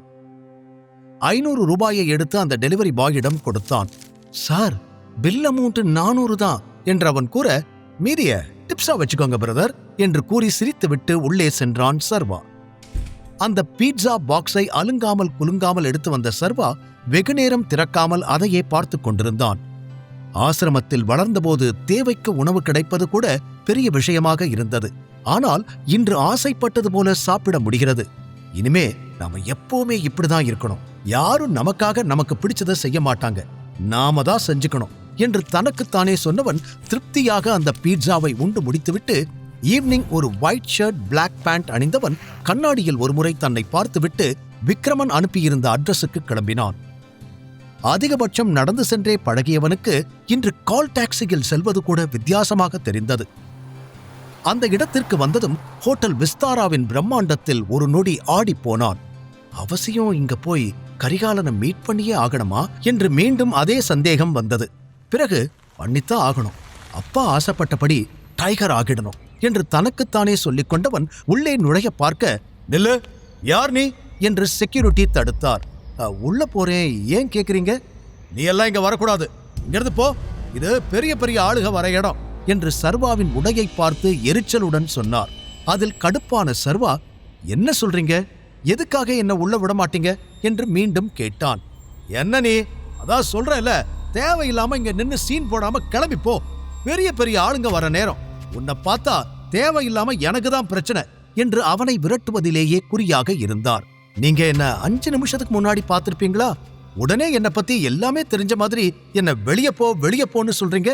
நான் இங்க முக்கியமான ஒருத்தரை மீட் பண்றதுக்காக வந்திருக்கேன், உள்ள போய் ஆகணும் என்று சர்வா பொறுமையுடன் கூற, இது என்ன உன் அப்பம் கட்டின ஹோட்டல்னு நினைச்சியா உடனே உள்ள வந்து பார்த்துட்டு போறதுக்கு? உன்னை பார்த்தாலே தெரியுது நீ ஒரு லோ கிளாஸ் பையன்னு. உன்னெல்லாம் உள்ள விட்டுட்டு ஏன் வேலைக்கு ஆப்பு வச்சுக்க முடியாது, ஒழுங்கா இங்கிருந்து போயிடு, இல்ல அவ்வளவுதான் என்று அவர் பேசிக்கொண்டே போக சர்வாவிற்கு ரத்தம் கொதித்தது. தன்னை கட்டுப்படுத்தி கொண்டவன் விக்ரமனுக்கு போன் செய்தான். என்ன டைகர், ஹோட்டலுக்கு வந்துட்டியா என்று அவர் கேட்க, வந்துட்டேன், ஆனா இந்த செக்யூரிட்டி என்ன உள்ள விட மாட்டேன்னு சொல்றாரு. நீங்க எந்த டேபிள் புக் பண்ணிருக்கீங்க, கொஞ்சம் சொல்ல முடியுமா என்று சர்வா கேட்க, டேபிளா, இந்த ஹோட்டலே என்னோடதுதான் சர்வா, நீ முதல்ல உள்ள போ, மத்ததெல்லாம் நான் பாத்துக்கிறேன் என்று அவர் கூற, இல்ல அங்கிள், இந்த செக்யூரிட்டி ரொம்ப ஓவரா பேசுறாரு, நான் உள்ள வந்தா அவருக்கு வேலை போயிடுமா என்று சர்வா கூறி முடிக்க, வாட், யார் அப்படி சொன்னது, நீ 2 நிமிஷம் வெயிட் பண்ணு சர்வா, நான் என்னன்னு பாக்குறேன் என்று வேகமாக சொன்னார் விக்ரமன். இட்ஸ் ஓகே அங்கிள், நீங்க வாங்க, நான் வெயிட் பண்றேன் என்று கூறிய சர்வா போனை கட் செய்துவிட்டு மீண்டும் செக்யூரிட்டியை பார்த்தான். இந்த மாதிரி டிராமாலாம் நான் நிறைய பார்த்திருக்கேன், இதுக்கெல்லாம் நான் ஏமாற மாட்டேன் என்று அவர் கூற சர்வா பதில் சொல்லாமல் அமைதியாக கை கட்டிக்கொண்டு விக்ரமனுக்காக காத்திருந்தான். இது வேலைக்கு ஆகாது என்று அந்த செக்யூரிட்டி மற்ற செக்யூரிட்டிகளை பார்க்க அனைவரும் சேர்ந்து சர்வாவை வெளியில் இழுத்து தள்ள தயாராகினர். அப்போது ஏய் இங்க பாரு வைஷு, உன்னோட எக்ஸ் பாய் ஃப்ரெண்ட் நின்னுகிட்டு இருக்கான் என்று ஒரு குரல் கேட்க பின்னால் திரும்பி பார்த்தான் சர்வா. வைஷ்ணவி, ஆகாஷ் மற்றும் சில ஃப்ரெண்ட்ஸ் கூட்டம் அங்கே வந்து நின்றது. ஏய், அவன் என்னோட பாய் ஃப்ரெண்டுன்னு சொல்லாதேன்னு எத்தனை தடவை சொல்றது, இன்னொரு டைம் அப்படி சொன்ன அவ்வளவுதான், என் இமேஜே போயிடும் போல என்று ஏதோ சர்வாவால் தான் அசிங்கப்பட்டது போல வெகுவாய் முகத்தை சுளித்துக் கொண்டாள் வைஷ்ணவி. ஆமா, என்ன பாய் ஃப்ரெண்டுன்னு சொன்னா உனக்கு அசிங்கமா தான் இருக்கும், ஏன்னா நான் எப்பவும் ஒரே மாதிரி உண்மையா இருக்கிறவன். ஆனா நீ அப்படி இல்லையே, காசு இருக்கிறவனை எல்லாம் பாய் ஃப்ரெண்டா மாத்திப்ப, நீ எல்லாம் அசிங்கப்படலாம், தப்பில்ல என்று சர்வா சற்று அசராமல் பதில் கூற வைஷ்ணவி அவமானத்தில் பல்லை கடித்தாள். அது சரி, நீ இங்க என்ன பண்ணிக்கிட்டு இருக்க? ஹோட்டல்ல வெறிக்க வெறிக்க பார்த்துக்கிட்டு இருக்க போல, யாரும் உள்ள விடலையோ என்று ஆகாஷ் கேலியாக கேட்டான். விக்ரமன் சார் என்ன வர சொன்னாரு, அதான் வந்தேன் என்று ஒற்றை வரியில் பதில் கூறினான் சர்வா. அதை கேட்டு மீண்டும் சிரித்த ஆகாஷ், ஹே வைஷு, உனக்கு விஷயம் தெரியாதுல்ல, இந்த சர்வாவோட அப்பா விக்ரமன் சாரோட முன்னாள் டிரைவராம். சோ எனக்கு தெரிஞ்சு சார் அந்த வேலையை எனக்கு கொடுங்க சார்னு கெஞ்சி கேட்கத்தான் இவன் இப்ப இங்க வந்திருப்பான்னு நினைக்கிறேன் என்று ஆகாஷ் சொல்ல, அது ஏதோ பெரிய காமெடி என நினைத்து அந்த கூட்டமே சிரித்தது. அப்போது அந்த சிரிப்பொலியை கிழித்துக் கொண்டு ஒரு பிளாக் கலர் ஆடி கார் சீறி பாய்ந்து அங்கு வந்து நின்றது. அனைவரது பார்வையும் காரின் பக்கம் திரும்பியது. காரிலிருந்து மிடுக்காக விக்ரமன் இறங்கியதும், இங்க என்ன நடக்குது என்று கேட்க அவருக்கு சல்யூட் அடித்த செக்யூரிட்டி, சார் இந்த பையன் பிரச்சனை பண்ணிக்கிட்டு இருக்கான், என்ன சொன்னாலும் போக மாட்டான், ஒரு நிமிஷம் சார், இவனை இப்பவே வெளியே விரட்டிடுறேன் என்று சர்வாவின் சட்டை மீது மீண்டும் கை வைத்து தள்ள முயற்சித்தார். ஏய், யார பத்தி என்ன பேசிக்கிட்டு இருக்க என்று விக்ரமன் கண்கள் சிவக்க கத்தியவர் கோபமாக செக்யூரிட்டியை முறைத்தார். ஐயோ சார், நான் எதுவும் பண்ணல, இவன்தான் என்று மீண்டும் ஏதோ சொல்ல வர, ஷட் அப், முதல்ல அவர் மேலிருந்து கையை எடு என்று அவர் கொடுத்த அதட்டலில் அந்த ஹோட்டலே ஒரு நொடி அதிர்ந்து நின்றது. ஆகாஷ், வைஷ்ணவி எல்லோரும் பயந்து 2 அடி பின்னால் நகர்ந்து நின்றனர். செக்யூரிட்டியின் கால்கள் நடுங்க ஆரம்பித்தது. முதல்ல யாரு என்னன்னு தெரிஞ்சுக்கிட்டு மரியாதையா பேசு, அவர் என்னோட கெஸ்ட், இப்படித்தான் அவரை ட்ரீட் பண்ணுவியா? இதுக்கு மேல ஒரு நிமிஷம் கூட நீ இங்க வேலை பார்க்க கூடாது, அவுட், போ வெளியே, என் கண்ணு முன்னாடி வந்த உன்னை கொன்னுடுவேன் என்று விக்ரமன் கோபமாக கத்த அனைவரும் நடப்பதை நம்ப முடியாத அதிர்ச்சியோடு பார்த்தனர். வேகமாக ஓடி வந்த மேனேஜர், சாரி சார், நான் பாத்துக்கிறேன் என்று விக்ரமனிடம் பணிவாக சொன்னவர், welcome to a hotel sir, please come என்று சர்வாவை மரியாதையுடன் இன்வைட் செய்தார். சாரி சர்வா, இவனால உன் மூட் ஸ்பாயில் ஆகியிருக்கும், அவன் பண்ண தப்புக்கு நான் மன்னிப்பு கேட்டுக்கிறேன் என்று சர்வாவிடம் விக்ரமன் கவலையுடன் சொல்ல, இட்ஸ் ஓகே அங்கிள், இதெல்லாம் நான் நிறைய பார்த்திருக்கேன், இது ஒன்றும் அவ்வளோ பெரிய விஷயம் இல்லை, பாவம், பார்த்தா புள்ளக்குட்டிக்காரர் மாதிரி தெரியுது, இந்த ஆளை வேலையிலிருந்து விரட்டிடாதீங்க, மன்னிச்சிடலாம் என்று அமைதியாக சொன்னான் சர்வா. அதை கேட்ட செக்யூரிட்டி கண்கள் கலங்கி சர்வாவை பார்த்து சல்யூட் அடித்தார். சரி வா, நாம உள்ள போலாம் என்று அவனை தட்டி கொடுத்து அவனோடு சேர்ந்து விக்ரமன் நடக்க ஆரம்பிக்க, என்னடா நடக்குதுங்க, இவனுக்கு இவ்வளோ மரியாதையா என்பது போல வைஷ்ணவி, ஆகாஷ் கூட்டம் பேய் அறைந்தது போல் நின்று கொண்டிருந்தது. சிறிது நேரத்தில் அந்த ஹோட்டலில் இருக்கும் லக்ஸூரியஸான அறைக்கு வந்து சேர்ந்தனர் இருவரும். ஏற்கனவே அங்கு காத்து கொண்டிருந்த மேனேஜர் இருவரையும் மரியாதையாக வெல்கம் செய்தார். பின், குட் ஈவினிங் சார், என்ன சாப்பிட்றீங்க, உங்களுக்கு என்ன கொண்டு வரட்டும் என்று பணிவோடு ஆர்டர் கேட்டார். நம்ம கிட்ட இருக்கிற எல்லா இம்போர்ட்டட் ட்ரிங்க்ஸையும் கொண்டு வாங்க என்று விக்ரமன் சொல்ல மேனேஜர் ஆச்சரியத்துடன் பார்த்தார். காரணம், அதில் சில சரக்கின் விலை லட்சங்களுக்கும் மேல். எஸ், இன்னைக்கு என்னோட ரொம்ப ஸ்பெஷலான கெஸ்ட் இங்க வந்திருக்காங்க, அதனால எல்லாமே கொண்டு வாங்க, எல்லாமே இங்க இருக்கணும் என்று மீண்டும் விக்ரமன் அழுத்தி கூற, ஓகே சார், 5 minutes என்று வேகமாக அந்த மேனேஜர் அங்கிருந்து சென்றார். அடுத்த சில நிமிடங்களில் பிரைவேட் லிஃப்ட் ஓபன் ஆக கழுத்தில் கிட்டத்தட்ட 20 பவுண்ட் செயின், கையில் கோல்ட் வாட்ச், சுறா டாட்டூஸ், வாயில் சுருட்டு என 50 வயதிலும் கட்டுமஸ்தாக இருக்கும் கேங்ஸ்டர் கரிகாலன் தன் பாடிகார்ட்ஸுடன் உள்ளே வந்தார். அவரை பார்த்து விக்ரமன் எழுந்து கட்டி அணைக்க சர்வா முகத்தில் எந்த சலனமும் இல்லாமல் அமர்ந்தபடியே அவரை பார்த்து கொண்டிருந்தான். இதுவரை போஸ்டர்கள், கிரைம் நியூஸ் ரீல்களில் மட்டுமே பார்த்திருந்த கரிகாலன் அதற்கு கொஞ்சமும் கம்பீரமும் குறையாமல் அவன் முன்னால் இருந்த சோஃபாவில் அமர்ந்தார். அவர் கையசைக்க பாடிகார்ட்ஸ் வெளியேறினர். அந்த பிரைவேட் ஸ்வீட் ரூமில் 3 மட்டுமே இப்போது அமர்ந்திருந்தனர். சுருட்டை இழுத்து புகையை விட்ட கரிகாலனின் கண்கள் சர்வாவை ஆழமாக பார்த்து அலசியது. சர்வாவும் இமைக்காமல் கரிகாலனையே பார்த்து கொண்டிருந்தான். பின் சுருட்டை அணைத்த கரிகாலன் விக்ரமனிடம், நீ சொன்ன அந்த ஸ்பெஷல் பர்சன் இந்த பொடியந்தானா என்று நக்கலாக கேட்க விக்ரமன் சீரியஸ் ஆனார். கரிகாலா, 18 வருஷத்துக்கு முன்னாடி ஹவுஸ் ஆஃப் டைகர்ங்கிற பேரை கேட்டாலே எல்லாரும் பயந்து நடுங்குவாங்க. காரணம், டைகர் ராஜன். ஏழைங்களுக்கு ராஜன் மேலே இருந்த மரியாதையும் அதிகாரத்துல இருக்கிறவங்களுக்கு ராஜன் மேலே இருந்த பயமும் அவரை இந்த மாஃபியா வேர்ல்டுக்குள்ள ஒரு பெரிய கேங்ஸ்டர் ஆக்குச்சு. And he ruled this mafia world. அது உனக்கே நல்லா தெரியும் என்று உணர்ச்சி பொங்க சொல்ல அதை ஆமாம் என்று தலையசைத்து ஆமோதித்தார் கரிகாலன். ஆனா ராஜன் இறந்ததுக்கு அப்புறம் இங்க எல்லாருக்கும் பயம் விட்டு போச்சு. சரியான லீடர் இல்லாம அண்டர்வேர்ல்டுக்குள்ளேயே ஏகப்பட்ட பிரச்சனை. இந்த ஹவுஸ் ஆஃப் டைகர்ஸை அடியோட காலி பண்ண வெளியே நிறைய பேர் காத்துக்கிட்டு இருக்காங்க. நம்மள மாதிரி உண்மையான ராஜன் விசுவாசிகள் இப்ப நிறைய பேர் இல்ல என்று விக்ரமன் சொல்ல சொல்ல சர்வா தன் அப்பாவை பற்றியும் கரிகாலனை பற்றியும் தெரிந்து கொண்டான். மாத்தணும் கரிகாலா, பழையபடி எல்லாத்தையும் மாத்தணும், இவன் மாத்துவான் என்றார். உடனே கரிகாலன் சந்தேகத்தோடு, இவனா? எப்படி? யார் இவன் என்று கேட்க, உனக்கு முன்னாடி உட்கார்ந்திருக்கிறது சாதாரண பொடியன் இல்ல கரிகாலா, டைகர். பேரு சர்வா. நம்ம ராஜனோட ஒரே பையன். அவன் அப்பா விட்டு போன எல்லாத்தையும் திருப்பி எடுக்கிறதுக்காக வந்திருக்கான். Yes, the tiger has come back. இவனை பத்தி நம்ம அண்டர்வேர்ல்ட்ல இருக்கிற எல்லாருக்கும் சொல்லணும். அதுக்கு முன்னாடி ஃபர்ஸ்ட் உனக்கு இன்ட்ரோடியூஸ் பண்ணி வைக்கலான்னு இங்க கூட்டிட்டு வந்தேன் என்று அறிமுகம் செய்து வைத்த நேரம் அவர் சொன்னது போல அனைத்து சரக்குகளும் வரிசையாக அங்கு அடுக்கப்பட்டது. கரிகாலன் சர்வாவை சில நொடிகள் கண்ணிமைக்காமல் பார்த்தார். பின் தன்னிலைக்கு வந்தவர் அவனை மேலும் கீழும் பார்த்துவிட்டு, இத்தனை வருஷமா ஒரு இடம் விடாம தேடியும் கிடைக்காத உங்க டைகர் இப்ப எப்படி கிடைச்சான்? இவ்வளவு நாள் எங்க இருந்தா, என்ன பண்ணிக்கிட்டு இருந்தா என்று கேட்டார். அதெல்லாம் ஒரு பெரிய கதை. ஒரு வழியா எங்க டைகர் எங்க கிட்ட வந்து சேர்ந்தாச்சு. இனிமே டைகர் தான் எல்லாமே. நம்ம அண்டர்வேர்ல்ட்ல எல்லாத்தையும் மாத்தணும். டைகருக்கு கீழே எல்லாமே இருக்கிற மாதிரி செட் பண்ணணும். அதுதான் அடுத்த வேலை என்று விக்ரமன் பேசிக்கொண்டே போக அதை கேட்டு சிரித்த கரிகாலன், ரொம்ப வேகமா முடிவெடுக்கிறீங்கன்னு நினைக்கிறேன். உங்களோட ஆர்வம் எல்லாம் எனக்கு புரியுது. ஆனா வந்தவுடனே டைகர் ஆகணும்னா எப்படி? அதுக்குன்னு சில தகுதி வேணும்ல. அது இருக்கா இவங்கிட்ட?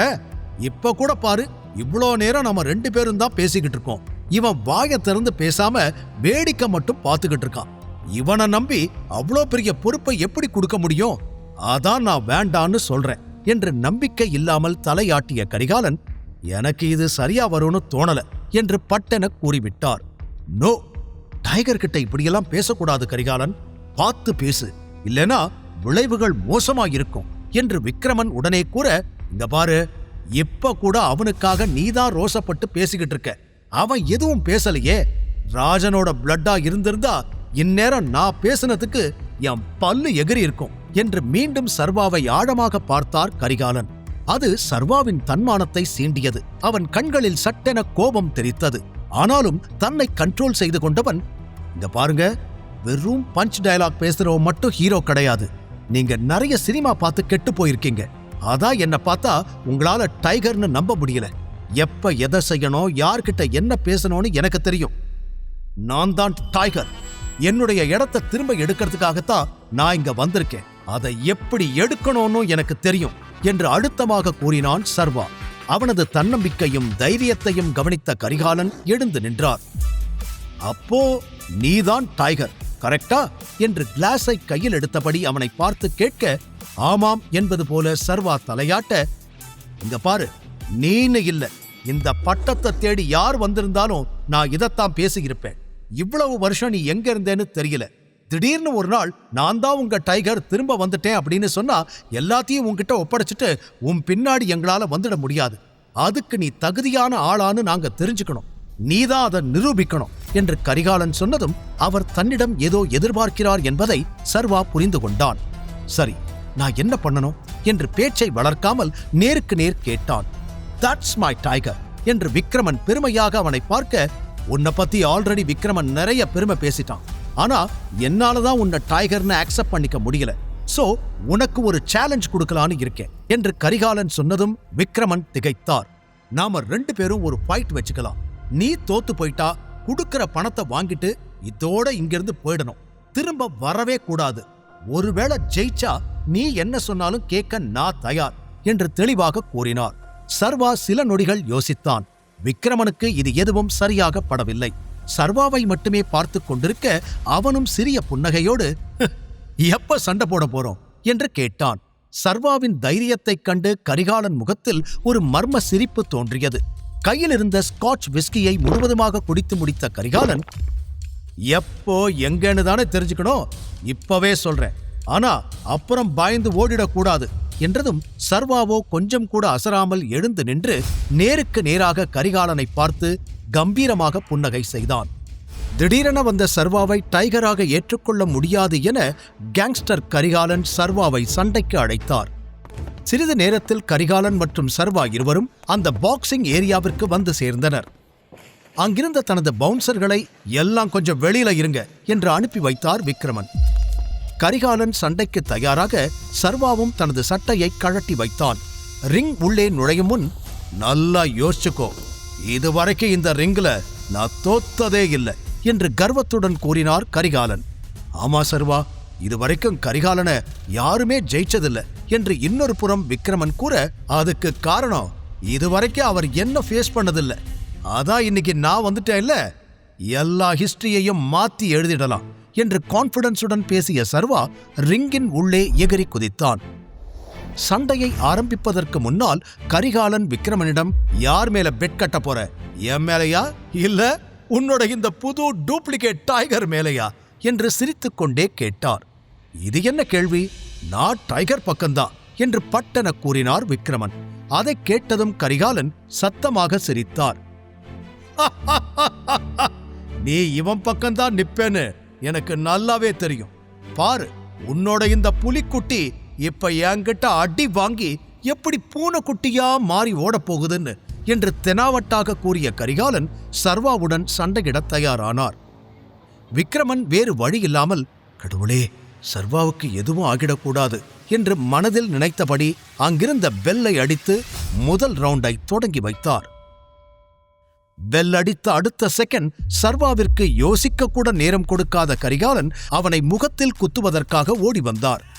அதை பார்க்க பெரிய காட்டு யானை தன்னை நோக்கி வருவது போல சர்வாவிற்கு தோன்றியது. ஆனால் அவன் பயப்படவில்லை. ரொம்ப கூலாக அவர் அடியிலிருந்து தப்பித்துக் கொண்டான். அவன் முகத்தில் அதீத நிதானம்தான் தெரிந்தது. சின்ன வயதிலிருந்தே சர்வாவுக்கு ராஜன் சண்டை போடச் சொல்லிக் கொடுத்திருந்தாலும் அவன் அனாதை ஆசிரமத்தில் சேர்ந்த பின்பு வாழ்க்கையே அவனை ஃபோர்ஸ் பண்ணி மற்றவர்களோடு சண்டை போட வைத்திருந்தது. அங்கிருந்த ஒரு நேபாள் மாஸ்டர் அவனுக்கு எல்லா தற்காப்பு கலைகளின் பேசிக்ஸையும் கற்றுக் கொடுத்திருந்தார். வட சென்னையின் பாக்ஸிங் ரிங்குகளில் அவன் அவ்வப்போது ஏறி விளையாடுவதை வழக்கமாக வைத்திருந்தான். அதனால் சிறிது கூட பயமில்லாமல் கரிகாலனை நேருக்கு நேராய் பார்த்தான். அவர் கண்ணை பார்த்தாலே பயந்து ஓடிவிடும் மற்றவர்களுக்கு முன்னால் சர்வா தலை நிமிர்ந்து நிற்பது கரிகாலனுக்குள் புதிய பயத்தை உருவாக்கியது. அவர் மீண்டும் அட்டாக் பண்ண ஓடிவர அந்த முறையும் சர்வா தப்பித்து அவருடைய பின்னந்தலையில் ஓங்கி ஒரு அடி அடிக்க கரிகாலன் மடார் என்று தரையில் விழுந்தார். அவன் கிக் ஸ்டைலை பார்த்த விக்ரமன் அசந்து போனார். விண்ணென்று தெரித்த தலையை கோபமாய் பிடித்தபடி கரிகாலன் எழ அதற்குள் சர்வா அந்த ரிங்கின் ஒரு மூலையில் சென்று அவரை மீண்டும் வரும்படி அழைக்க விக்ரமன் முகத்திலோ உற்சாகம் களை கட்டியது.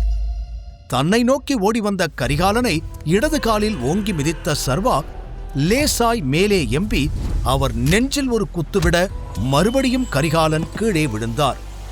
விசில் அடித்து கைத்தட்டிய விக்ரமன், சூப்பர் சர்வா, சீக்கிரம் சரண்டராக கரிகாலா. எதுக்காக உன்னோட ரெக்கார்டை நீயே லூஸ் பண்ணிக்கிட்டு இருக்க? நீ டைகர் கிட்ட தோத்து போனத நான் வெளியே யார்கிட்டயும் சொல்ல மாட்டேன் என்று விக்ரமன் சிரிக்க ஆரம்பிக்க கரிகாலனின் கோபம் ஏறிக்கொண்டே போனது. அவரும் சர்வாவை பலவிதமாக அட்டாக் பண்ண முயன்றாலும் அவன் அவரை விட 10 மடங்கு வேகமாக இருந்ததால் மீண்டும் மீண்டும் அவனிடம் அடி வாங்கி ஒரு கட்டத்தில் வாயில் ரத்தம் வடிந்தபடி மூச்சு விட முடியாமல் கீழே விழுந்து கையை தூக்கி சண்டையை ஸ்டாப் பண்ண சொல்லிவிட விக்ரமன் உற்சாகத்தில் கத்திவிட்டார். சர்வாவும் சண்டையை நிறுத்த கரிகாலன் வலியோடு, இதெல்லாம் எங்கிருந்து கத்துக்கிட்ட என்றார் நம்ப முடியாமல். நல்ல வாத்தியாருங்க கிட்ட இருந்து. இது எப்படி என்னோட இடமோ அதே போல இதெல்லாம் எனக்குள்ளேயே இயல்பா உருவான விஷயங்கள். என் அப்பா ராஜனோட ஸ்கில்ஸ் என்றவன் அருகே அமர்ந்து சொல்ல கரிகாலன் அவனை உன்னிப்பாக பார்த்தார். எஸ், நீ ராஜனோட பிளட் தான். இந்த அப்பர் கட் பாக்ஸிங் ஸ்டைல் உன் அப்பாவோட ஸ்பெஷல் தான். நீ நிரூபிச்சிட்ட. வெல்கம் டைகர் என்று அவனை அணைத்து அவன் கையில் முத்தமிட்டார். விக்ரமனோ டைகர் டைகர் டைகர் என்று கத்தி, இன்னைக்கு பெரிய பார்ட்டி பண்ணிடலாம் என்று உற்சாகமாக சொன்னார். கரிகாலன் சர்வாவிடம், எங்க கூட ஜாயின் பண்ணிக்கோ டைகர் என்று அழைக்க சர்வா மறுத்தான்.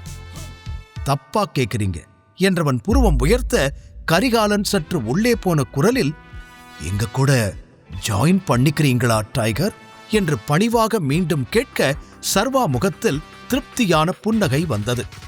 அவன் கரிகாலனின் கையை பிடித்து மேலே தூக்கியபடி, why not என்று சொல்லிக் கொண்டிருக்க சரியாக வேதிகாவிடமிருந்து போன் வந்தது. என்னோட பேரண்ட்ஸ் ஊர்ல இருந்து வந்துட்டாங்க. அவங்களுக்கு எல்லா விஷயமும் தெரிஞ்சிருச்சு. உன்னை பார்க்கணும்னு சொல்றாங்க. எங்க இருந்தாலும் கிளம்பி வீட்டுக்கு வா உடனே என்று கூறினாள். இது என்ன புது பிரச்சனை? இவளுக்கு அப்பா அம்மா இருக்காங்களா? கல்யாணத்துக்கு கூட வரலையே. இப்ப என்ன டிராமா பண்ண காத்திருக்காங்கன்னு தெரியலையே என்று அவன் அமைதியாகவே யோசிக்க, ஏய், நீ லைன்ல இருக்கியா இல்லையா? உடனே கிளம்பி வா. இது எல்லாம் உன்னாலதான் ஸ்டார்ட் ஆச்சு. வந்து நீயே பேசிக்கோ என்று மீண்டும் எரிச்சலோடு கூறினாள் வேதிகா. சரி சரி வரே என்று அழைப்பை துண்டித்த சர்வா முகத்தில் கன்ஃபியூஷன் அப்பட்டமாக தெரிந்தது. அதை கவனித்த விக்ரமன், என்னாச்சு டைகர், எனி ப்ராப்ளம் என்று கேட்டார். அங்கிள், எனக்கு கொஞ்சம் வேலை இருக்கு. என்னால உங்க கூட இன்னைக்கு ஜாயின் பண்ணிக்க முடியாது. சாரி கரிகாலன், நான் கிளம்பணும் என்று பொதுவாக கூறினான். இட்ஸ் ஓகே சர்வா. எங்க போற? ஏதாவது பிரச்சனையா? என் உதவி ஏதாவது உனக்கு தேவைப்படுதா? எதுவா இருந்தாலும் என்கிட்ட சொல்லு என்று விக்ரமன் மீண்டும் கேட்க, அதெல்லாம் ஒண்ணு இல்ல அங்கிள், இது என் பர்சனல். நான் என்னோட மாமியார் வீட்டுக்கு தான் போறேன். அதான் கொஞ்சம் டென்ஷனா இருக்கேன். You guys carry on.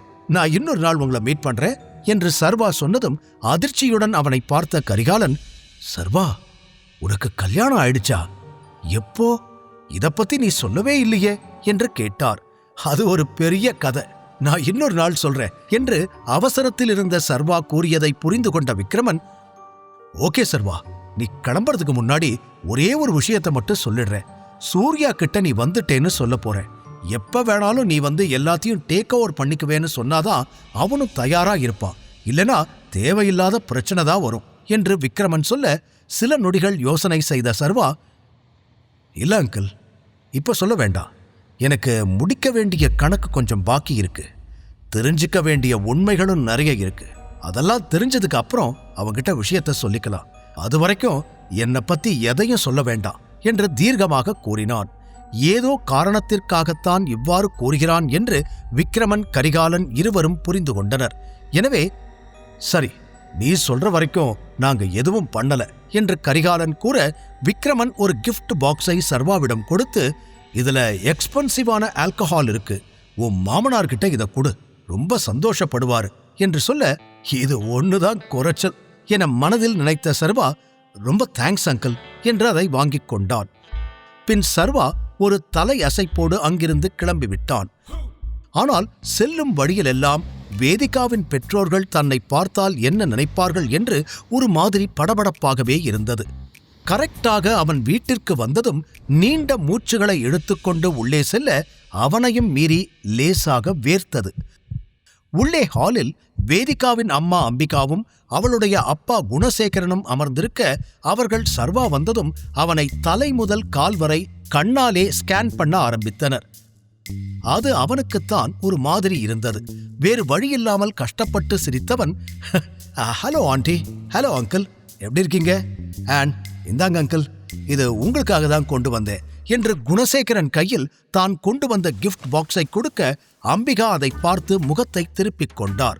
சர்வாவை பார்த்த நிமிடமே அவன் எப்படிப்பட்ட பேக்ரவுண்டை சேர்ந்தவன் என்று அம்பிகா கணக்கு போட்டு விட்டவர் அவனை அந்த நிமிடமே வெறுக்க ஆரம்பித்தார். ஆனால் குணசேகரன் அந்த பாக்ஸில் இருந்த எக்ஸ்பென்சிவான ஸ்காட்ச் விஸ்கி பாட்டிலையும் அவனையும் நம்ப முடியாமல் பார்த்து, இது ரொம்ப எக்ஸ்பென்சிவான கலெக்ஷன் ஆச்சே, இந்தியால இது கிடைக்கவே கிடைக்காது, இது எப்படி என்று வியப்பாகச் சொல்ல அம்பிகாவோ அந்த பாக்ஸை பிடுங்கி டேபிளில் எறிந்தார். சும்மா கற்பனை பண்ணிக்கிட்டு இருக்காதீங்க, இதை திருடிக்கிட்டு கூட வந்திருப்பான், ஆளை பார்த்தாலே தெரியல என்று கத்தியவர் கோபமாய் எழுந்து, எதுக்காக இதை கொண்டு வந்த? என் பொண்ணை எப்படி ஏமாத்துறியோ அப்படியே எங்களையும் ஏமாத்த பாக்குறியா? உன்னாலதான் என் பொண்ணோட வாழ்க்கையே போச்சு என்று சொல்ல சர்வா உடனடியாக மறுத்தான். ஆண்டி, தேவையில்லாம என் கேரக்டரை பத்தி தப்பா பேசாதீங்க, நான் எதையும் திருடவும் இல்ல, உங்க பொண்ணை ஏமாத்தவும் இல்ல என்றான். சும்மா டிராமா பண்ணாத, எனக்கு உன் பிளான் என்னன்னு நல்லாவே தெரியும். என் பொண்ணை வச்சு சொகுசா வாழத்தானே இவ்வளவு கீழ்த்தரமா இறங்கி இருக்க. என் பொண்ணோட லெவல் என்ன, உன் லெவல் என்ன, அவ கால் தூசிக்கு நீ வருவியா என்று கத்த ஒரு பக்கம் அவரது பேச்சு சர்வாவுக்கு எரிச்சலானாலும் தான் என்ன சொன்னாலும் அவர்கள் நம்பாமல் இருப்பது அவனுக்கே கஷ்டமாக இருந்தது. அவனும் வேதிகாவும் அன்று ஒரே அறையில் இருந்தது எப்படி என்று இப்பொழுது வரை அவனுக்கே புரியவில்லை. அதனால் சர்வா அவர்களுக்கு எந்த விளக்கமும் தரவில்லை. அப்படி கொடுத்தாலும் கேட்கக்கூடிய ஆளாக அம்பிகா இருக்க மாட்டார் என்று அவனுக்கு தெரிந்துவிட்டது. ஆனால் சர்வாவின் அமைதியில் அம்பிகா மேலும் வெறியாகி, வாயத் திறந்து சொல்லு, எதுக்கு என் பொண்ணை ஏமாத்த பாக்கற என்று மீண்டும் கத்த குணசேகரன், அம்பிகா அம்பிகா கொஞ்ச நேரம் பொறுமையா இரு என்றவர் சர்வாவை அமரச் சொல்ல அம்பிகா அவனை கோபமாய் பார்த்தபடி அமர்ந்தார். பின், நடந்த எல்லா விஷயத்தையும் நாங்க கேள்விப்பட்டோம். என் பொண்ணுக்கும் அன்னைக்கு ராத்திரி என்ன நடந்துச்சுன்னு தெரியல, நீயும் எந்த விளக்கமும் கொடுக்க மாட்ற. சோ நீங்க பண்ண தப்ப யாராலையும் மாத்த முடியாது. அதனால பெரியவர் முடிவு பண்ண மாதிரி நீங்க 2 பேரும் சேர்ந்து வாழறதுதான் எனக்கு சரியா படுது என்று குணசேகரன் சொல்ல சர்வா மறுக்காமல் தலையசைத்தான். ஆக்சிடென்டாக கிடைத்த உறவு என்றாலும் இந்த உறவை தக்க வைத்துக் கொள்ள வேண்டும் என முடிவெடுத்து விட்டான் சர்வா. அத்தோடு தான் டைகர் என்ற ரகசியமும் இங்கே இருக்கும் யாருக்கும் தெரிந்துவிடக்கூடாது என்பதில் தீர்க்கமாக இருந்தவன் எந்த சூழ்நிலையிலும் நிதானம் இழந்துவிடக்கூடாது என்று மனதிற்குள் உறுதியெடுத்துக் கொண்டான். பின்னர், நீ என்ன வேலை பார்க்கிற சர்வேஸ்வரன் என்று குணசேகரன் விசாரிக்க சர்வா ஒரு பெருமூச்சோடு புன்னகையை வரவழைத்தபடி, டெலிவரி பாயா ஒர்க் பண்ணிக்கிட்டு இருந்தேன் அங்கிள், ஆனா இன்னையோட அந்த வேலையும் போயிடுச்சு என்று சொல்ல அம்பிகா மேலும் கோபமாய் அவனை பார்த்தார். ஆனால் குணசேகரனுக்கு அவனது வெளிப்படையான நேர்மையான பதில் பிடித்திருந்தது.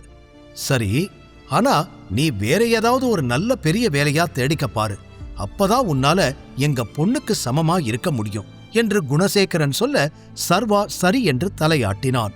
அதை கேட்டு சிரித்த அம்பிகா, இவனுக்கு யாராவது வேலை கொடுப்பாங்கன்னு நினைக்கிறீங்களா என்று கேட்க முகத்தை மட்டும் கனிவாக வைத்துக்கொண்டு வார்த்தைகளை தெளிவாக பேசினான் சர்வா.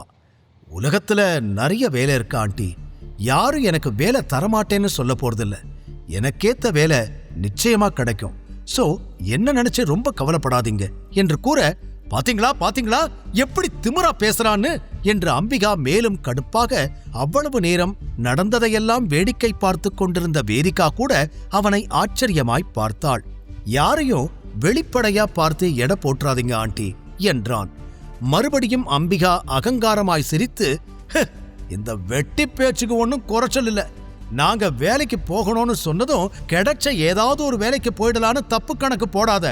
இன்னைக்கே கூட கார் கழுவுற வேலையோ இல்ல சூப்பர் மார்க்கெட்ல பில் போடுற வேலையோ ஈஸியா கிடைச்சிடும். ஆனா நாங்க சொல்றது என் பொண்ண கல்யாணம் பண்ணிக்க தகுதியான ஒரு அந்தஸ்தான வேலை, அத உன்னால ஒரே நாள்ல கண்டுபிடிக்க முடியாது என்று சொல்ல அவர் சொன்னதை கேட்டு சர்வாவுக்கு சிரிப்புதான் வந்தது. அடக்கிக் கொண்டான். வேதிகாவும் சர்வா இப்படி ஓவர் கான்ஃபிடென்ட்டாக பேசுவது பிடிக்காமல் தன்னுடைய ரூமுக்கு எழுந்து சென்று விட்டாள். சரி ஆண்டி, நாளைக்கே அதை ப்ரூவ் பண்ணிடலாம் என்று சர்வா சொல்லிவிட அம்பிகா பார்க்கலாம் என்று விருட்டனை எழுந்து சென்று விட்டார். குணசேகரன், டேக் கேர், ரொம்ப லேட் ஆகிடுச்சு, நீ இன்னைக்கு நைட் இங்கேயே தங்கிக்கோ, மேலதான் வேதிகாவோட ரூம் இருக்கு, குட் நைட் என்று சொல்லிவிட்டு செல்ல, இந்த வீட்ல இந்த ஒருத்தராவது நல்ல மனுஷனா இருக்காரே என்று மனதிற்குள் சொல்லிக் கொண்டவன் அன்று இரவு வெகுநேரம் ஆகிவிட்டதால் அவன் வேதிகாவோடு தங்க முடிவு செய்தான். அவள் ரூம் கதவை தட்டிவிட்டு சர்வா உள்ளே செல்ல போன நிமிடம் வேதிகா அவசரமாய் வந்து கதவை பிடித்துக்கொண்டு என்ன என்று கேட்க, சர்வா கூலாக, லேட் நைட் ஆகிடுச்சு, உங்க அப்பாதான் என்னை இங்கேயே ஸ்டே பண்ணிக்க சொன்னாரு என்றவன் கதவை திறக்க முயல வேதிகாவின் முகம் கோபத்தில் சிவந்தது. உன்னை என்னோட ரூமுக்குள்ள விடுவேன்னு நினைக்கிறியா என்று கதவை திறக்க விடாமல் அழுத்தி பிடித்தபடி கேட்க, அப்புறம் நான் எங்க போறது என சர்வாவும் கேட்டான். எங்கேயோ போய் தொலை, முதல்ல கதவுல இருந்து கையை எடு, நான் வேகமா தள்ளுனேன்னா உன் கை நசுங்கிடும் என்று வேதிகா சர்வாவை பார்த்து கத்த, அவனோ துளி கூட அசையாமல், எங்க ட்ரை பண்ணி பாரு என்று கூற வேதிகா கதவை மூட முயற்சி செய்தாள். அவளால் ஒரு இன்ச் கூட அசைக்க முடியவில்லை. சர்வா புன்னகைக்க கோபமான வேதிகா, என்னால உன்னை ஏன் ரூம்குள்ள விட முடியாது, வேணும்னா போய் சர்வன்ஸ் இருக்கிற ரூம்ல தங்கு, இல்ல ஸ்டோர் ரூம்ல படுத்துக்கோ, தாத்தா சொன்னதுக்காகத்தான் உன் கூட ரெஜிஸ்டர் மேரேஜ் பண்ணிக்கிட்டேன், சீக்கிரமே நான் உன்னை டிவோர்ஸ் பண்ணிடுவேன், கெட் லாஸ்ட் என்று கூற அதுவரை கம்பீரமாக நின்று கொண்டிருந்த சர்வாவின் முகம் அடுத்த நொடி மாறியது. அவன் பிடியை தளர்த்த வேதிகா வேகமாக கதவை சாத்திவிட்டாள். சர்வாவால் மாமியார் அம்பிகா சொன்னது போல ஒரே நாளில் பெரிய வேலையை தேடி தன்னை ப்ரூவ் பண்ணிக்கொள்ள முடியுமா? வேதிகா மனதை சர்வா எப்படி மாற்றப் போகிறான்? தொடர்ந்து கேளுங்கள் tiger returns only on Pocket FM. Link டிஸ்கிரிப்ஷனில் கொடுக்கப்பட்டுள்ளது.